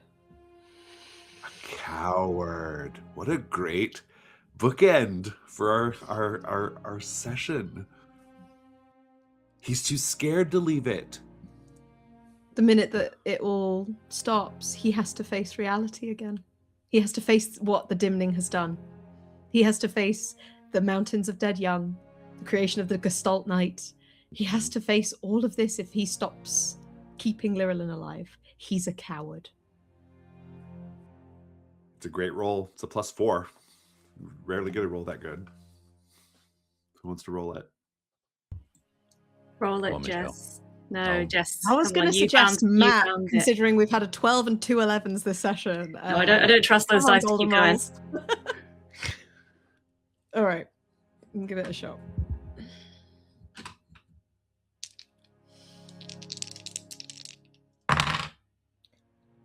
$14. 2 5s +4. I'll take that. Let's bring this campaign arc to a conclusion with the struggle against Noxiliax, the Emerald Nightmare. The first movement. The mists thin, and you emerge into the glade of Lyrillin, a hollow of silver birch and mirror-still pools, where the air tastes of rain and crushed mint. Petals drift like snow through green-gold light. And for a moment it feels as though the world remembers how to be beautiful. Let's paint the scene. The glade of Lyrillin was beloved of the fair folk before they were lost in the Dimning. What traces of their gentle magic remain even now? The silver birch trees are awash with fresh blooms, beautiful blooms, in the most wonderful silk-like pastels the eyes could behold. But silver birch do not bloom with flowers. Magic has been used here to make these beautiful white trees even more beautiful. Even in the stillness of this glade, the air is alive with the song of nature, the thrumming of hummingbird wings, and the thumping of a rabbit warning its warren of a danger, a fox skulking towards it, snuffling as it catches the scent. This place was alive once, and though all those things have long since gone, their music remains.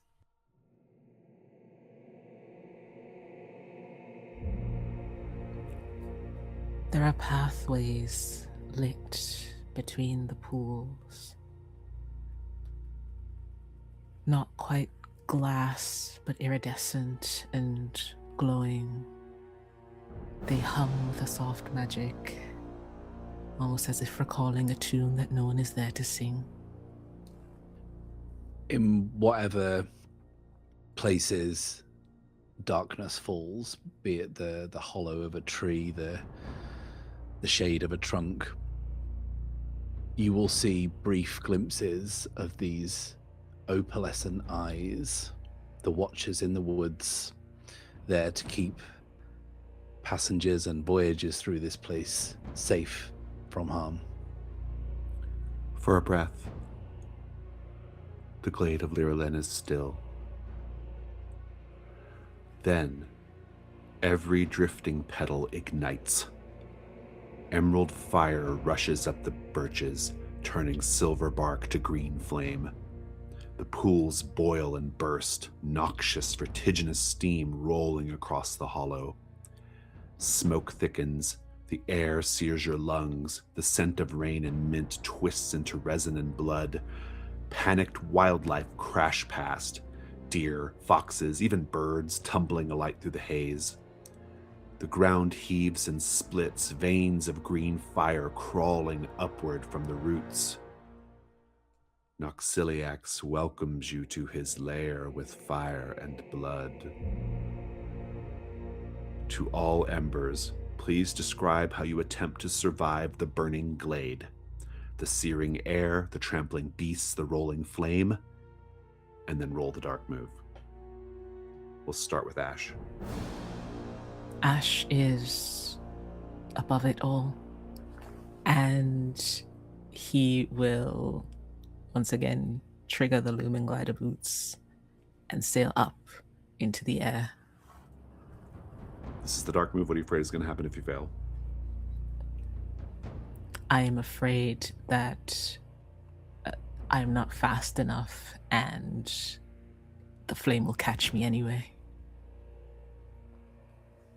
This is going to be with reason for quick thinking. It's worse than that, by the way. You get consumed in fire.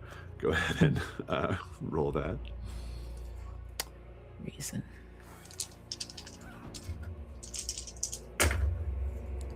Seven. Fantastic. Calyxe, how do you try to survive the initial fire and trampling beasts and all kinds of other things going on? Calyxe is petrified. Fire is not her strong suit. And this inferno is putting her at a disadvantage.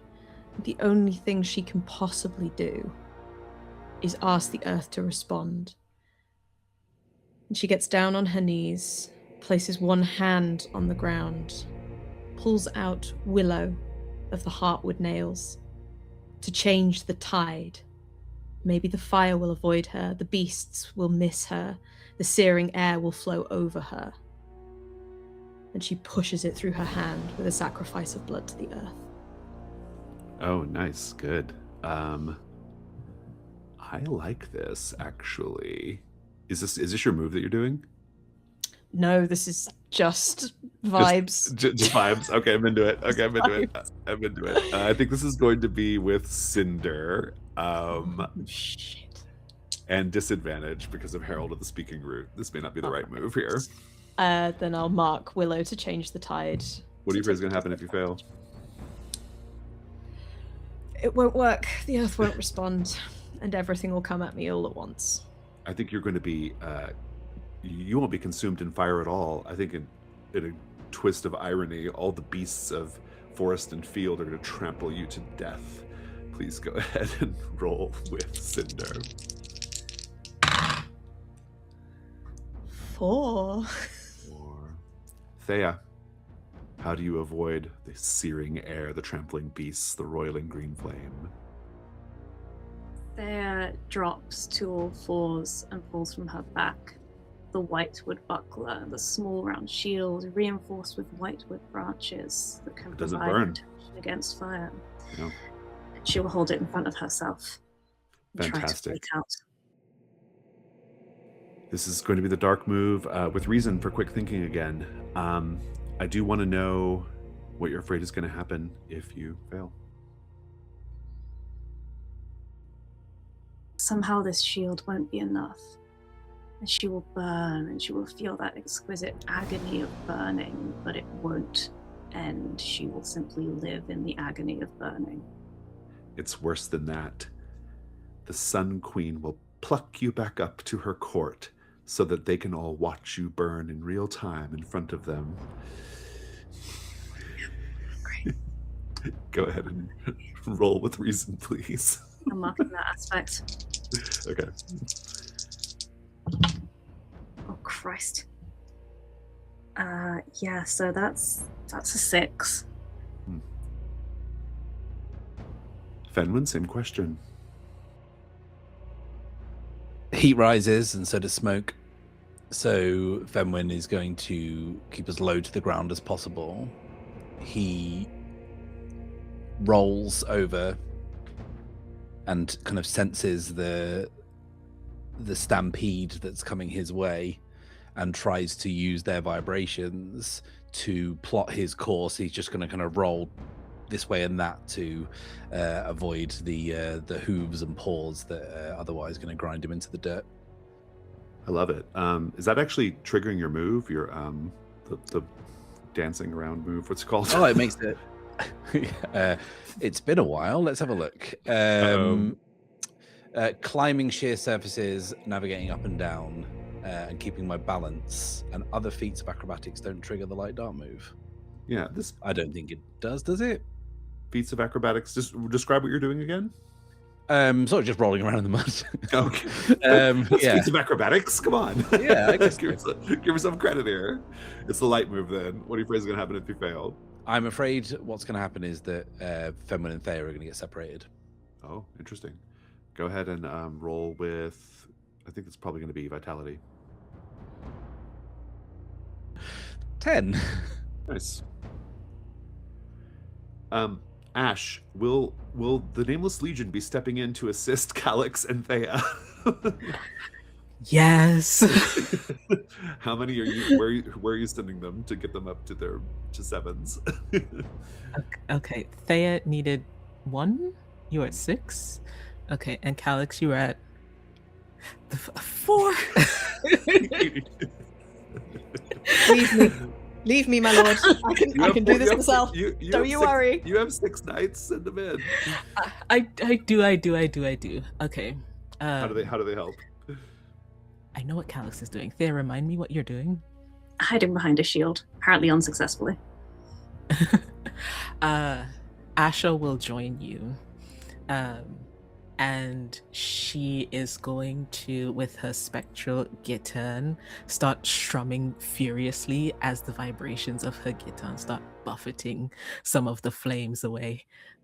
You're right. Oh, you are good. Oh, well, I mean, for Calyxe, you need 3. The 3 unnamed knights come to your aid as you are trying to have the earth respond. They just form like a mini phalanx around you to divert the oncoming fauna, and so they are just pushing them to the sides with shield and sword as they stand around you. I think Calyxe briefly raises a hand and just says, "Thank you, my future king."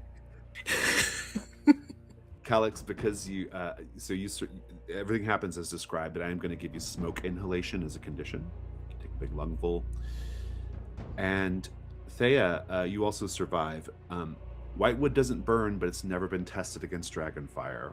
It lasts a real long time, but is destroyed in the process. So lose the Whitewood buckler. And Ash, everything happens as you've described. You managed to jump up and you managed to get over the stampede and over the fire, the burning fire. I do think, however, I think your beautiful white locks get singed black in the hot air. Just take it as a condition for now. Fenwyn, have your moment here. How do you evade all this? Fenwyn times it immaculately, even though the hoofs and the otherwise rampaging animals miss him by barely millimeters. He's doesn't even flinch. He knows exactly where they're going to land, and when he rolls over and appears next to Theia, you can actually see the prints like around the outline of where his body was laid in a line reaching over to her. This was immaculately timed to a precision which is damn near supernatural, I would say. The second movement. You fight through all that and you reach the heart of the glade. A shape unfurls from the inferno. Scales like molten glass, wings that stretch to block the sky, eyes throbbing with sickly green light. Noxiliax, the emerald nightmare, tears free of the roots and ash, his roar splitting the glade like thunder through a cathedral. The dragon takes to the sky. When he beats his wings, the wind crashes like an invisible tidal wave. Trees rip from the earth, and it's all you can do to stay on your feet. He circles above you, great jaws parting, and the world erupts in fire. Let's paint the scene. The heart of the glade was once a shrine of beauty, peace, and reverence. What sacred remnants endure even as Noxiliax's fire consumed the place. The grass beneath our feet is burning up, leaving patches of scorched earth. But even as the fire dissipates with nothing left to burn, new sprouts begin to poke their way above the surface. I think the fire outlines something that wasn't immediately obvious to us as we entered the glade. We see the shapes of arched arbors between the trees. This glade was a place for weddings, for couplings, and the sacred sanctaments had been kind of threaded between the trees, but it takes fire to see. The mirror still pools that line this place. The fire sticks to it like an oil burning up into the sky. It should be terrifying, but reflected, it looks like the new color of a coming dawn. A dawn birthed in green flame that is beautiful as it is deadly. And as the water of these pools begin to evaporate beneath it, there are glistening trinkets, the wishes and hopes of those who had come here. They are untouched and unscathed. To all embers, you cannot face the dragon while he is in the sky. Describe how you attempt to bring him to the ground. Now, you don't necessarily succeed. I just want to hear what your plan is, and then one of you gets to actually roll. Hear me out. Go ahead, Fenwyn. How will you try to bring him down? Fenwyn feels the air sucked out of the glade as this mighty beast kind of beats its wings and leaves. And Fenwyn takes the silk scarf from around his waist and uses it to clean old Gore's blood off the harpoon. He then sort of makes a show of kind of spinning it round, takes a run up like he's throwing a javelin, and throws it. As soon as it leaves his hand, he pulls the staff of Elgaroth off his back.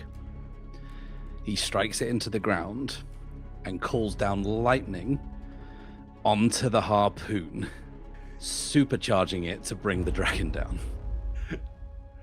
That's a great plan. Do you have a plan, Ash? I can touch him in the air. And Ash will continue to climb with the Lumen Glider boots. He will draw Name Taker. And as the blade hums low, he says, Noxiliax, I name you coward. That might be good for the follow-up. We'll get to that in a minute. Calyxe, will you try to bring the dragon down? How will you do so? Calyxe wants to confront him with everything he has denied the true nature. And she puts on the undead gauntlet made of stillborn hatchlings and raises it above her head and calls to him, shows him, faces him down with what he has done, then prepares the iron sickle and chain, ready to strike up into the sky at a weak spot, maybe on the underbelly, if she can draw his attention long enough. Theia, how will you try to bring the dragon down? Just use my magic boots and wand. Theia looks to Asher, still strumming on her guitar, pulls her red guitar from her back and joins Asher in playing a tune to mock this great dragon, jaunty and jangly and silly, undermining his presence, and strums a final chord that hangs in the air with enough force to hold even a dragon still and break his flight pattern that he would fall. The dragon is circling up above, raining down fire, beating its wings with buffets so strong it rips trees from the ground. It's all any of you can do just to kind of stay on your feet. Ash calls out, names it coward, and that gets its attention. Calyxe taunts it, or at least beckons it, with its dead young, which further gets its attention. And then Theia is able to hold it in place with her song, her mocking song. The dragon is hovering, held in place in anger and mockery, for Fenwyn to take his shot. Fenwyn, this is the dark move. What are you afraid is going to happen if you fail? I'm afraid I'm going to hit Ash. I think it's worse than that. I think that the Staff of Elgrath goes crazy and there's a lightning storm now. This is going to be with vitality. Are you marking an aspect to get advantage? Yeah, I'll mark the staff, which I don't think I've marked the lightning part of that yet. I think I've used it for everything else. Jesus. Yeah, cool down lightning. I think bloom blindness might be a problem here. This requires a really particular kind of precision. Yeah, I wouldn't want to be in the vicinity when I'm throwing this. Yeah. So it's going to be disadvantage, or I guess it'll even out, right? Yeah. Wow. Yeah.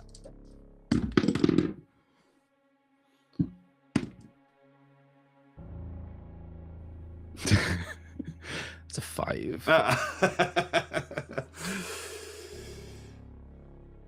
It's not great. The knights will come. What do the knights do? How many knights? Hold those last- knights for a second, Ash. Okay, I'm holding them. The thing goes wide. Ash, you can see it flying toward you. What do you do? Oh god. Well,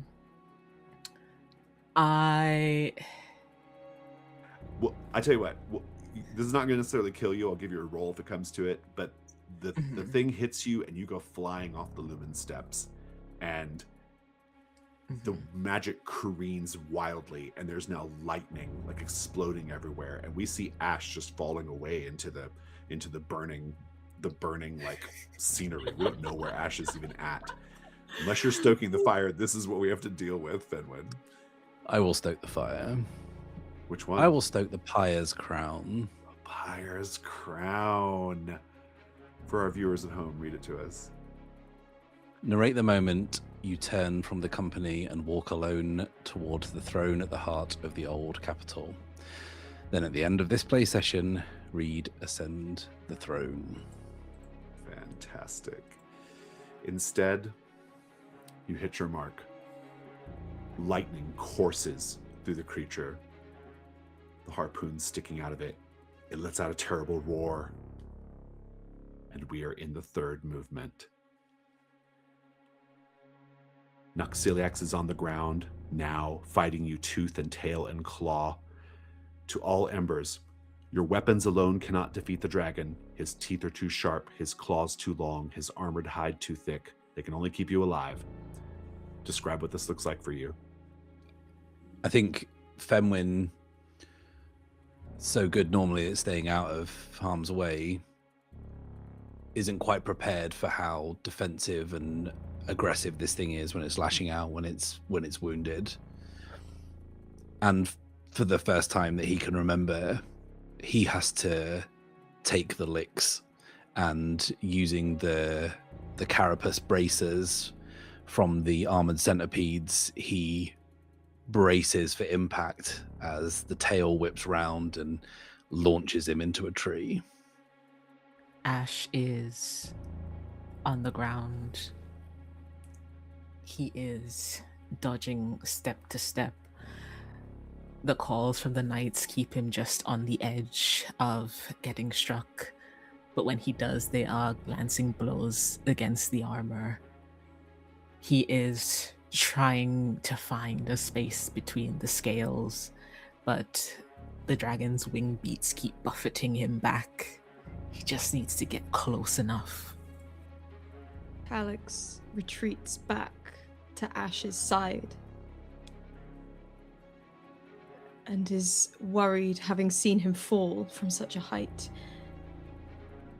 having seen him almost very, very nearly be hit by a javelin of lightning. She is concerned that it will all have been for naught if he falls. And she is ready with the heartwood nail of Ash for healing and rebirth, to plunge it either into her heart or his, to bring them back and do this together. It's cacophonous. The noise, the buffeting, the screeching, the roaring, the scraping. And Theia is sure that Fenwyn will not be able to sense what is happening in all of this chaos. And she is calling out to him, shouting, warning him of coming dangers, trying to help him orient himself, and she is far too concerned with his safety. And she watches him be slammed into a tree. She freezes, watching. Is he still moving? Doesn't even notice the dragon's tail whipping back and slamming straight into her. I think I'm gonna give this to Ash. Ash, describe how you use the dragon's weakness to get past his defenses. There is a break in momentum as the tail whips and catches Theia. The dragon turns to see what he's hit. Perhaps in a moment of pride, he's gotten one of them. He just needs to continue to get rid of the rest of them, and he lifts his head, and Ash can see where the scales meet just beneath his throat. It is not uncovered, it is just a sliver of a parting, but it is enough. It is enough. Noxiliax, I name you coward. Your terror ends here. The fourth movement. Noxiliax is exposed. The time to strike the killing blow is now. Let's paint the scene. As you stare into the beast's murk-gloam eyes that betray a feeling of terror for the first time since the dimning, you glimpse a scene of the dragon's life during the time of the old fire. What do you see that shows how the Emerald Nightmare was once the Emerald Dream, a creature of peace and benevolence? We catch a brief glimpse of Noxiliax landing from a soaring, if serene, height, landing in a barren, arid wasteland. And as his taloned feet touch the ground, we see a verdancy spread from his footprints. Noxiliax was once a bringer of life, and as he circles around, gleefully, we see a forest bloom out of the wasteland. We see children playing, making daisy chains on a summer's day. And the sun is beating down so hard on their fragile skin. They're squinting in the light, and then a blessed reprieve comes as a great dragon's wing spreads above them, cooling and protecting them, as Noxiliax watches with an indulgent smile, and they braid a daisy chain around his wrist by way of thanks. We see in the cold of winter, as a train has formed towards the dragon, each person holds a bronzer with silver filings, and as the dragon breathes, these filings light up. They hold precious embers that will keep them warm no matter how long the winter lasts. The dragon is kind and good and will keep them warm. Far, far away, in the distant reaches of Amberell, where the spires of the cities reach up into the sky like hands, one of them is large enough to serve as a coop, almost, for Noxiliax. For his visits to Amberell, when he is invited into the hall of the king, when his presence is requested, when his thoughts, his words, his deeds, his judgment upon situations is looked up to and revered, where he gives the orders for peace, where he stops armies in their tracks by a single word, not with fire, where he prevents the loss of life across the land and keeps each monarch entertained and happy. And the world is at peace, truly. Calyxe, describe how you attempt to deliver the killing blow and roll the light move. Calyxe looks to Ash as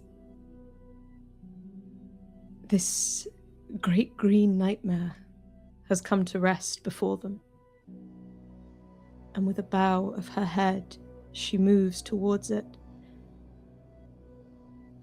She runs her hand along its snout, along those great emerald scales, towards the eyes that are still embittered with a sort of rage that it has not yet forgotten.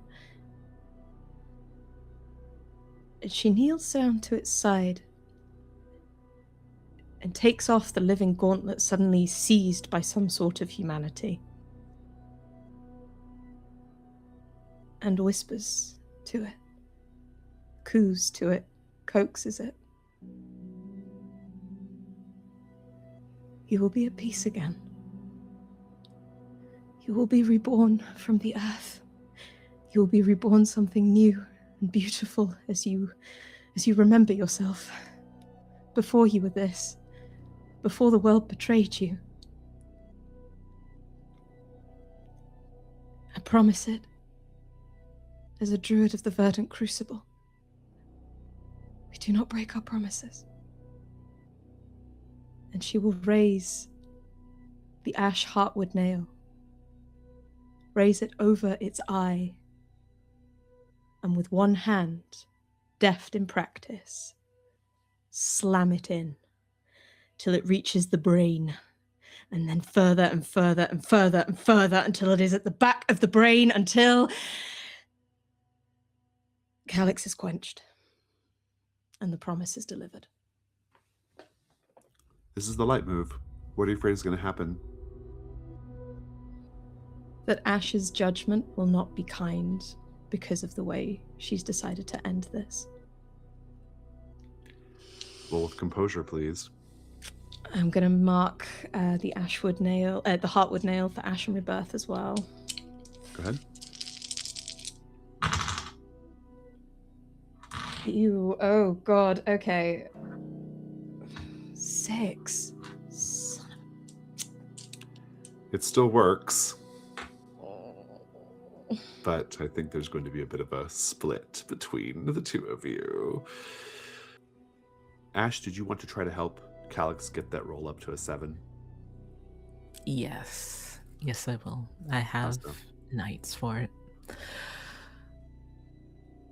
As Calyxe is pushing the heartwood nail through, I think before she is able to thoroughly crush the skull of this dragon and go straight through the brain, I think there is a spectral hand that comes upon yours, and it is Malin the Just. It is enough. Do not do more than necessary. For even in his pitiful state, deserves dignity for what he once was. Dignity. Thank you, brother. Auxiliax is defeated. His ruin lays still in the burning embers of the glade of Liralen. There are rewards for completing this confrontation, indeed, completing the Great Forest. First, you would each get to claim an item that I'm sad to report I have not written yet. So, but they're going to be great. So trust me. You would also have the option of creating your own. The second big reward you get a new fire. It's called the Dragon's Fire. It has 5 boxes. It's shared amongst the group, but you can, whenever you stoke the fire, you can mark one of these. The Dragon's Fire, their 5 choices are: each ember narrates a flashback to a time when they witnessed a great creature brought low, not through strength, but through grief, loneliness, or loss. What did you learn in that moment about how even the mightiest beings can break? Each ember narrates a flashback to when they realized that preserving something beautiful can also imprison it. What did you try to save, and how did that act twist into something cruel or hollow? Each ember narrates a flashback to when they felt the weight of being remembered. Was it comforting, suffocating, or something else entirely? And what did it make you afraid to become? Each ember narrates a flashback to when they discovered that grief can curdle into something dangerous. Who was mourning? What did their sorrow become? And what did it teach you about the cost of loving something too fiercely? And finally, each ember narrates a flashback to when they encountered a place preserved long after it should have faded. A ruin, a relic, a memory someone refused to let die. What made that preservation unsettling rather than comforting? And so in this, you would have a way of further extending the characters' lives, because you'd have 5 more potential fires to stoke. In addition to the old fire, the fire to come, and the shrine's fires that you're building, you would have this as well. And perhaps most importantly, there are 7 keys to the old capital somewhere in the world. You need all 7 to reach the old capital, or to reach another place I shall not tell you about yet. But in any event, you have one such key now, the one that was entrusted to Auxiliax. Theia, what form does the key take? It's small, dainty, fits in the palm of your hand, and looks to all the world like a green dragon scale. But when it catches the light just right, that light refracts, and you can see that strange geometry interlacing through the scale. It is a prism, and it will bend light in just the right way. So I also learned that we had one other ember who marked the pyre's crown in all of that.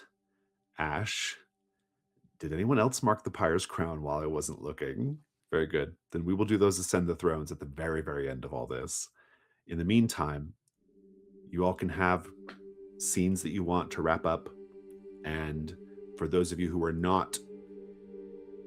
not marked the pyre's crown, you can also do an epilogue for your character, where we just see them at some point in the future. I think we see immediately as Calyxe is arising from bringing Noxiliacs to an end. Theia is standing behind her and says, "I stand corrected, Tree Witch. There is kindness in you after all. The cruelty would have been to force him to keep living." You see it as kindness. Oh, that is interesting. You know, at the Three Faces, your eyes were reflected to me from the face of mercy and pity. I would have thought, of all of the embers, you would see pity. You would see mercy when it was bestowed, not kindness. Theia just turns her back. There's nothing more to say. Truly, the coward's response. Two of our embers are leaving the company. What does that look like? Whether the four of us have stuck together or not, Fenwyn hasn't left Theia.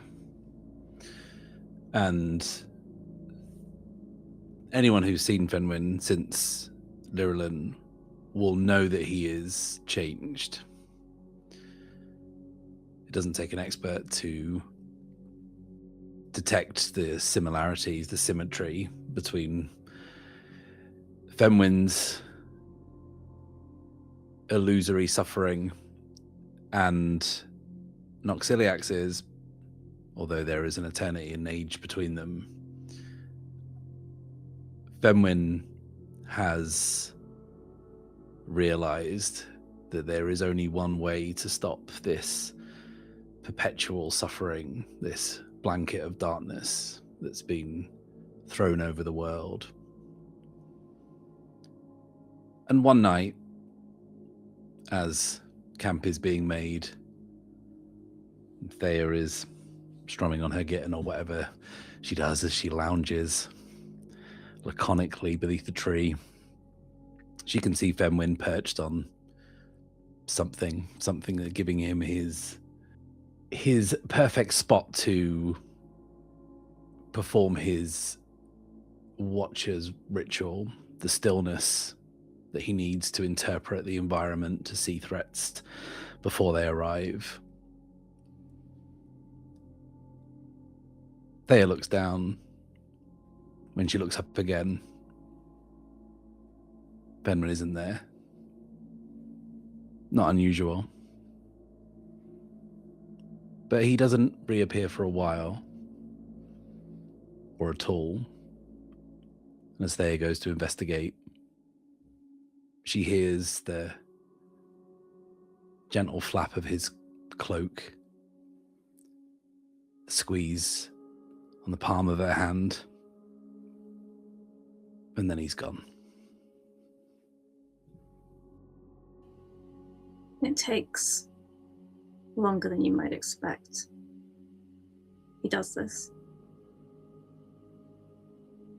So it's probably not even until the next day that Theia makes some offhand quip, some remark, some silly joke, and says, "Don't you think so, Shrouded Warrior? Little mouse, the danger is long past. Come out from your tower."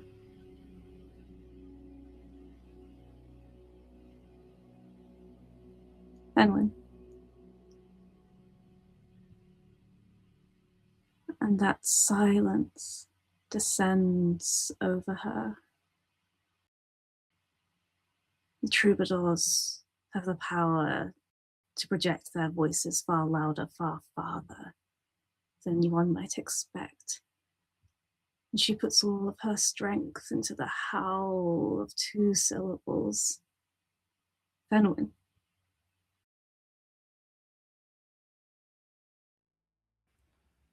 It's not immediate. The time Ash spent with the Luminians has skewed his sense of the passage of time. But he knows that out there, his wayward brethren are still doing damage, and they do not heed his call so easily. The Emerald Knights had not lied. And so he must go to them and give them the names they desire and return the ones that they stole. Before he goes, he does speak to Calyxe. In my old family, we used pyres for the dead, not graves. They believed that the glorious fire, the hand of the ever-burning, would reach through at the grace of death and purify the soul, cleansing it of all wrongdoing. That was the holy grace, the knowledge of what we become at the end, the ash, the dust. My father, he would, when the fires had gone out, take the ash into his hands and consume it. He wanted to bring that purity into himself, bring us closer to the fallen and more so towards divinity. I never did it myself, but I understood and I repurposed it. I took the rites and brought it with me to the nameless. I suppose for all of my desire to shed the name Tolanis, I never really left my family.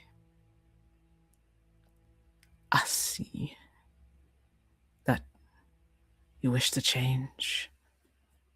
You wish to do something. I don't know the rites of the Verdant Crucible, but I can see they bring you pain and confusion. And so I would offer you a blessing if you'd have it. You made a vow. Together. I'd not have your blessing, but do not send me from your side. Let me follow, let me learn. I do not seek the throne. I seek only to be by your side. I wish only to see the world done to rights as you would set it. Please do not send me from your side. Ash places his hands on either side of your face. May the ever-burning deliver you. May it burn away the wretched claws that linger at the corners of your mind. May it burn away your sorrows and your fears and bathe you in warmth and grace and purpose. As the sunfire calls the trees in the summer tide, in this new light, may your desires be cold and may your suffering ease, that you may ease the suffering of others. You will bloom in the light of the new age, vibrant and evergreen, and the earth will heed your call, for all that is green need light to grow. I will see you again, Calyxe. Thrive in light until then. I am warning you, Ash. Do not send me from your side.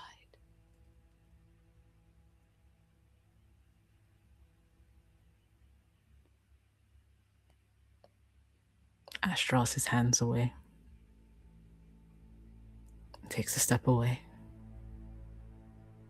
And another.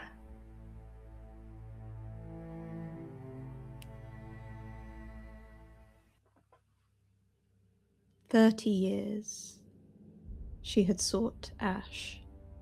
30 years she had spent, strayed from the true path.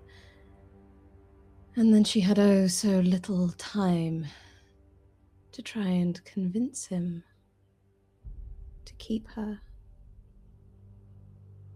Through him she could have wielded such power. Through him she could have convinced so many things to have happened. His pride was on a knife edge. He was ready to spill out into the world. He was ready to bring suffering. All he needed was a little push. But as the retreating figure of Ash recedes into the distance, Calyxe knows she has lost that chance. And the Grand Inquisitor Arbol will not be pleased.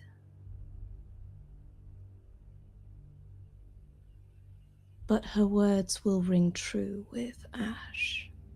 The work that she has done will take time to undo. That sense of pride he has will be his downfall. She has fed it. She has ensured it. She spent 30 years looking for him. She will spend 1,000 ensuring the nameless were fed the same pride. She will ensure that the land burns with suffering. She will tempt them and trap them. She will hunt them and affix them in any way she can to the souls of the very trees that hold the oracles. And he will rue the day, for he was warned.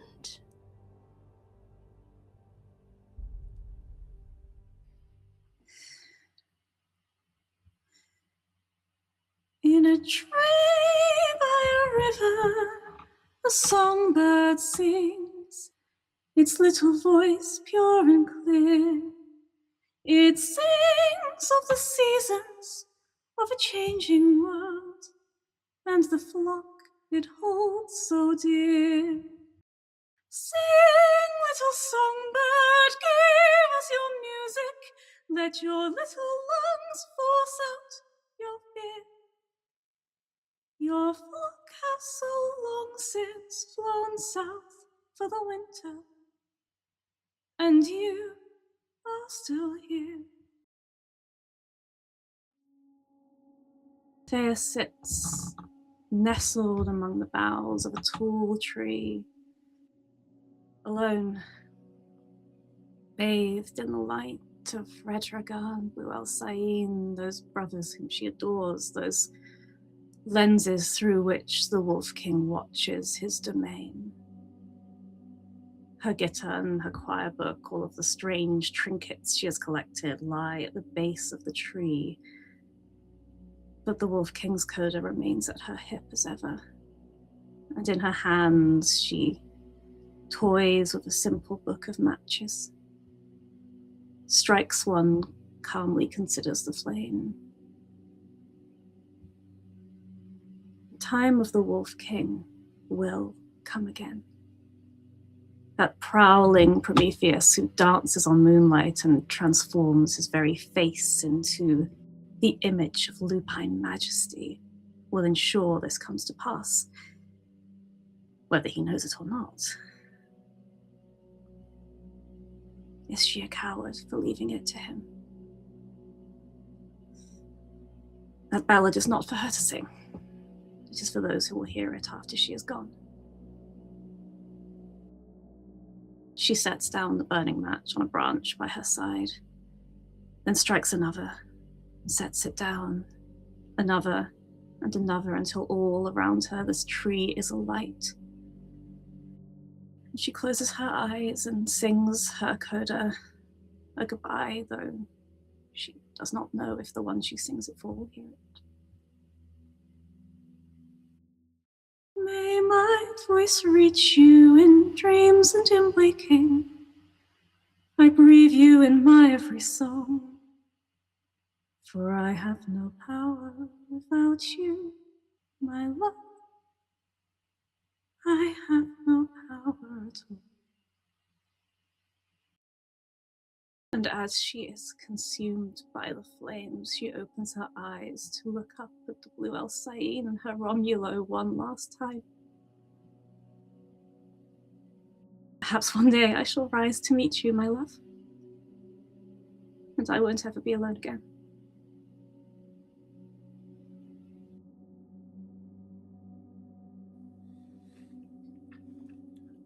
Ascend the throne. This is what might happen. This is what is possible should you reach the throne of the hidden king, Ash.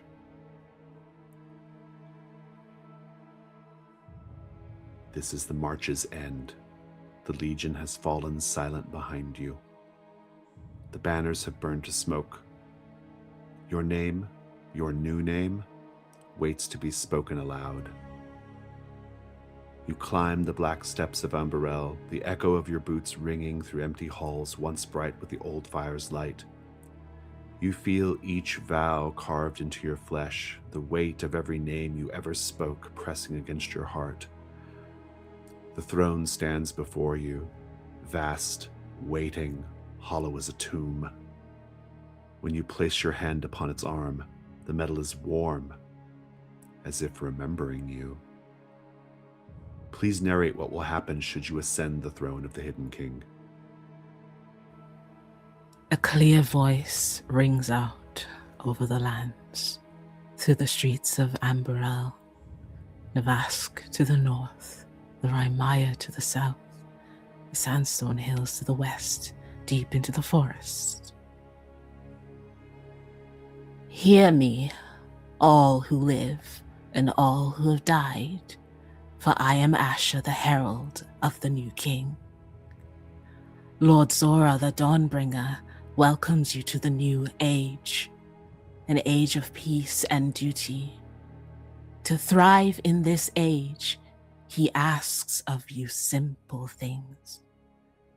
The ranks of nobility have been unmade, and he asks you to devote yourselves not to pride, but to each other. Be humble in your thoughts, live in service of your brethren, and protect the innocent so all may prosper. Give more and ask less. Those who would not endure these simple acts, those who would cause undue misery to the blessed people of these lands, shall face the just hands of the King's Legion, the knights who roam the lands nameless. May you repent in time before they find you, and may mercy be upon you should you not. For all others rejoice in the knowledge that you are safe, for he who has returned the light to the skies and given you warmth, he who has awoken the flowers to bring you joy, he who has calmed the tempest over the sea loves you. May he rule eternal. The new age is evergreen. The new age is light. The new age is upon us. All praise to the Dawnbringer. All praise. All praise.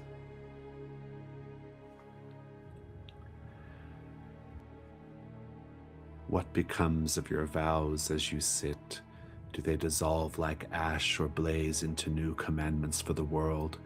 When you speak your true name aloud, how does the sound of it remake the sky, the seas, the cities still standing? Do the spectral ranks of the nameless legion rise once more, countless and redeemed, or do they finally kneel and vanish into peace? What remains of you, a sovereign reborn, a flame rekindled, or only the echo of your own command, spreading like fire through the dark. We shall see, should you reach the Hidden King and his throne.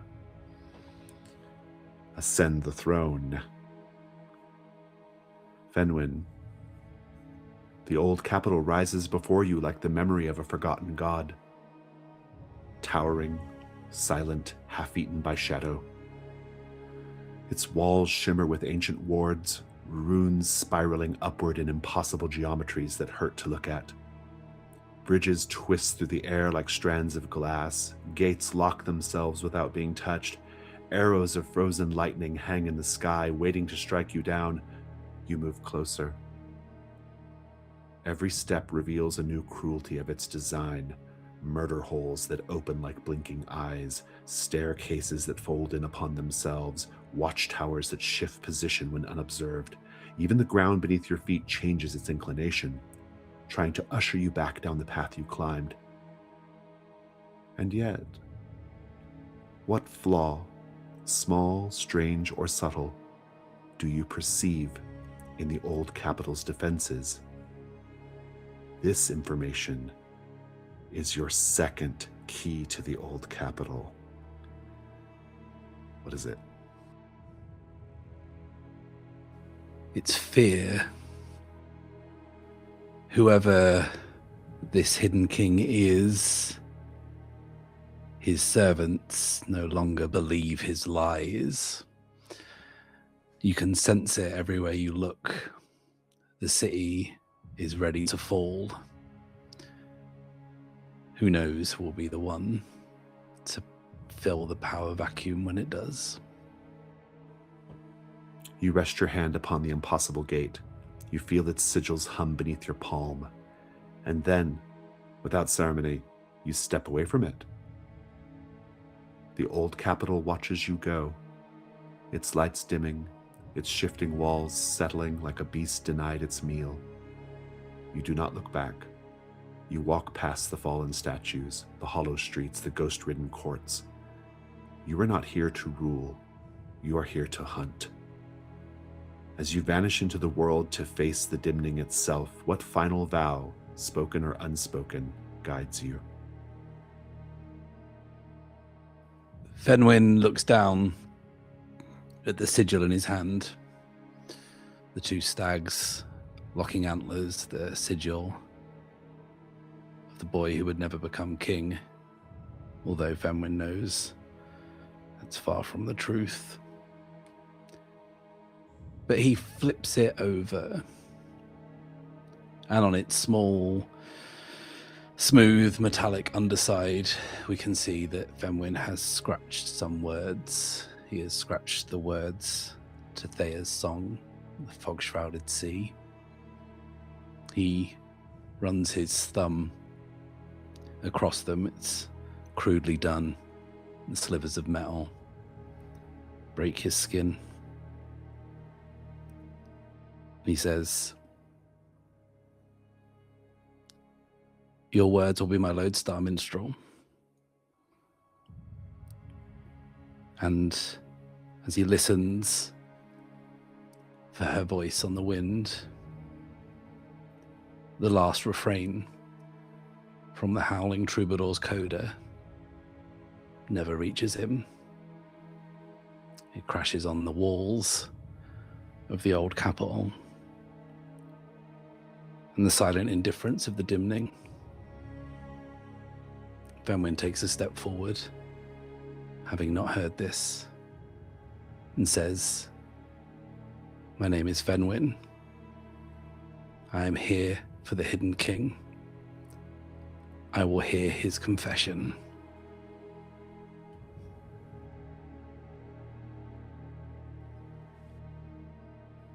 That concludes our story in the lands remaining.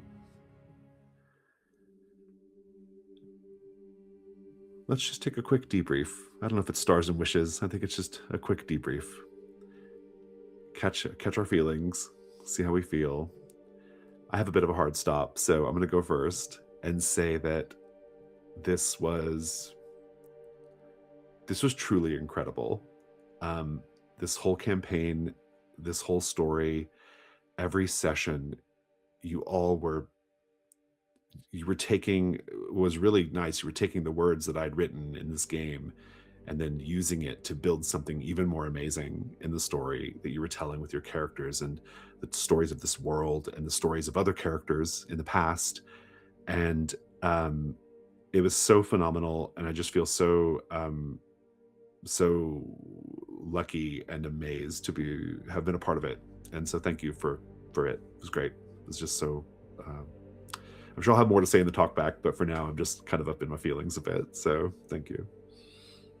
Have you ever played imagination with your friends so hard you all made yourselves cry? I have.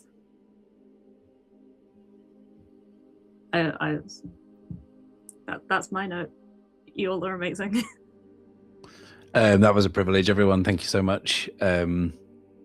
It's crazy that I thought at the end of the first session of this campaign that this game wasn't for me, and then have been preceded by you all to be put through.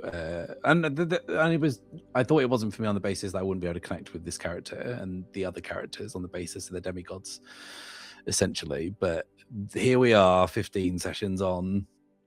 And that's the most emotional game I've ever played. I've experienced bleed in this game like no other. I cannot stop thinking about it.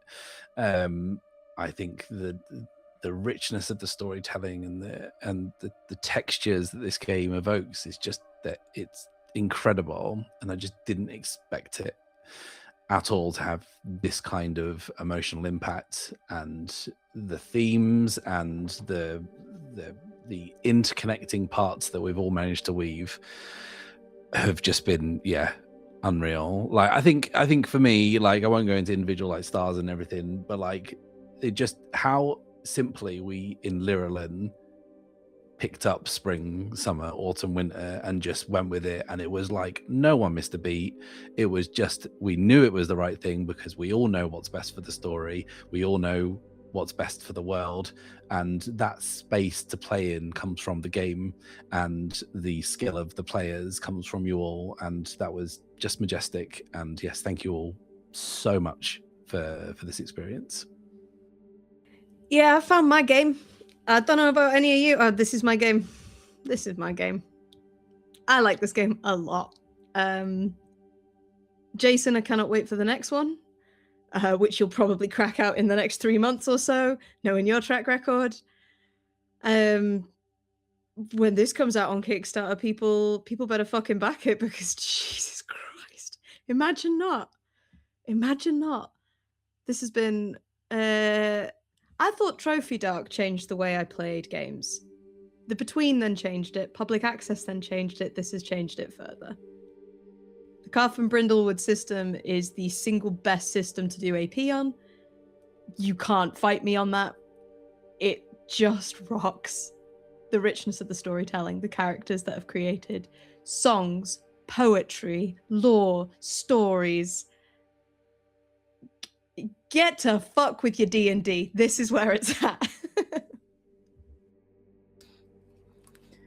Yeah, no, just echoing what everyone has said. This has been like one of the most like creatively fulfilling games I've played in, and it's just coming here every time that we had a session. It was like a treat. Everyone was putting in effort behind the scenes to make it as good as it possibly could be. I'm gonna cry again. No, I must suck it back in. Okay. No, this was fantastic, and I don't know if I'll have an experience like this again soon. Maybe with y'all. Maybe it's just with y'all. I think it's just y'all. And I actually have a secret thing for Theia, which didn't happen in game. So this is just private for anyone who made it this far. Asha had a song for you. Just a little one. Just a little one. Loping and leaping on beams of moonlight, the troubadours howl for the wolf king's delight. With verse of red Rhaegar and blue Alcyone, the troubadours trooping will not go unseen. With a Lorelei Lee and a Lorelei Lay, the troubadours call you to join in their play. With a Lorelei Lay and a Lorelei Lee, may troubadours stay ever boundless and free. Well, fuck you too, Wren.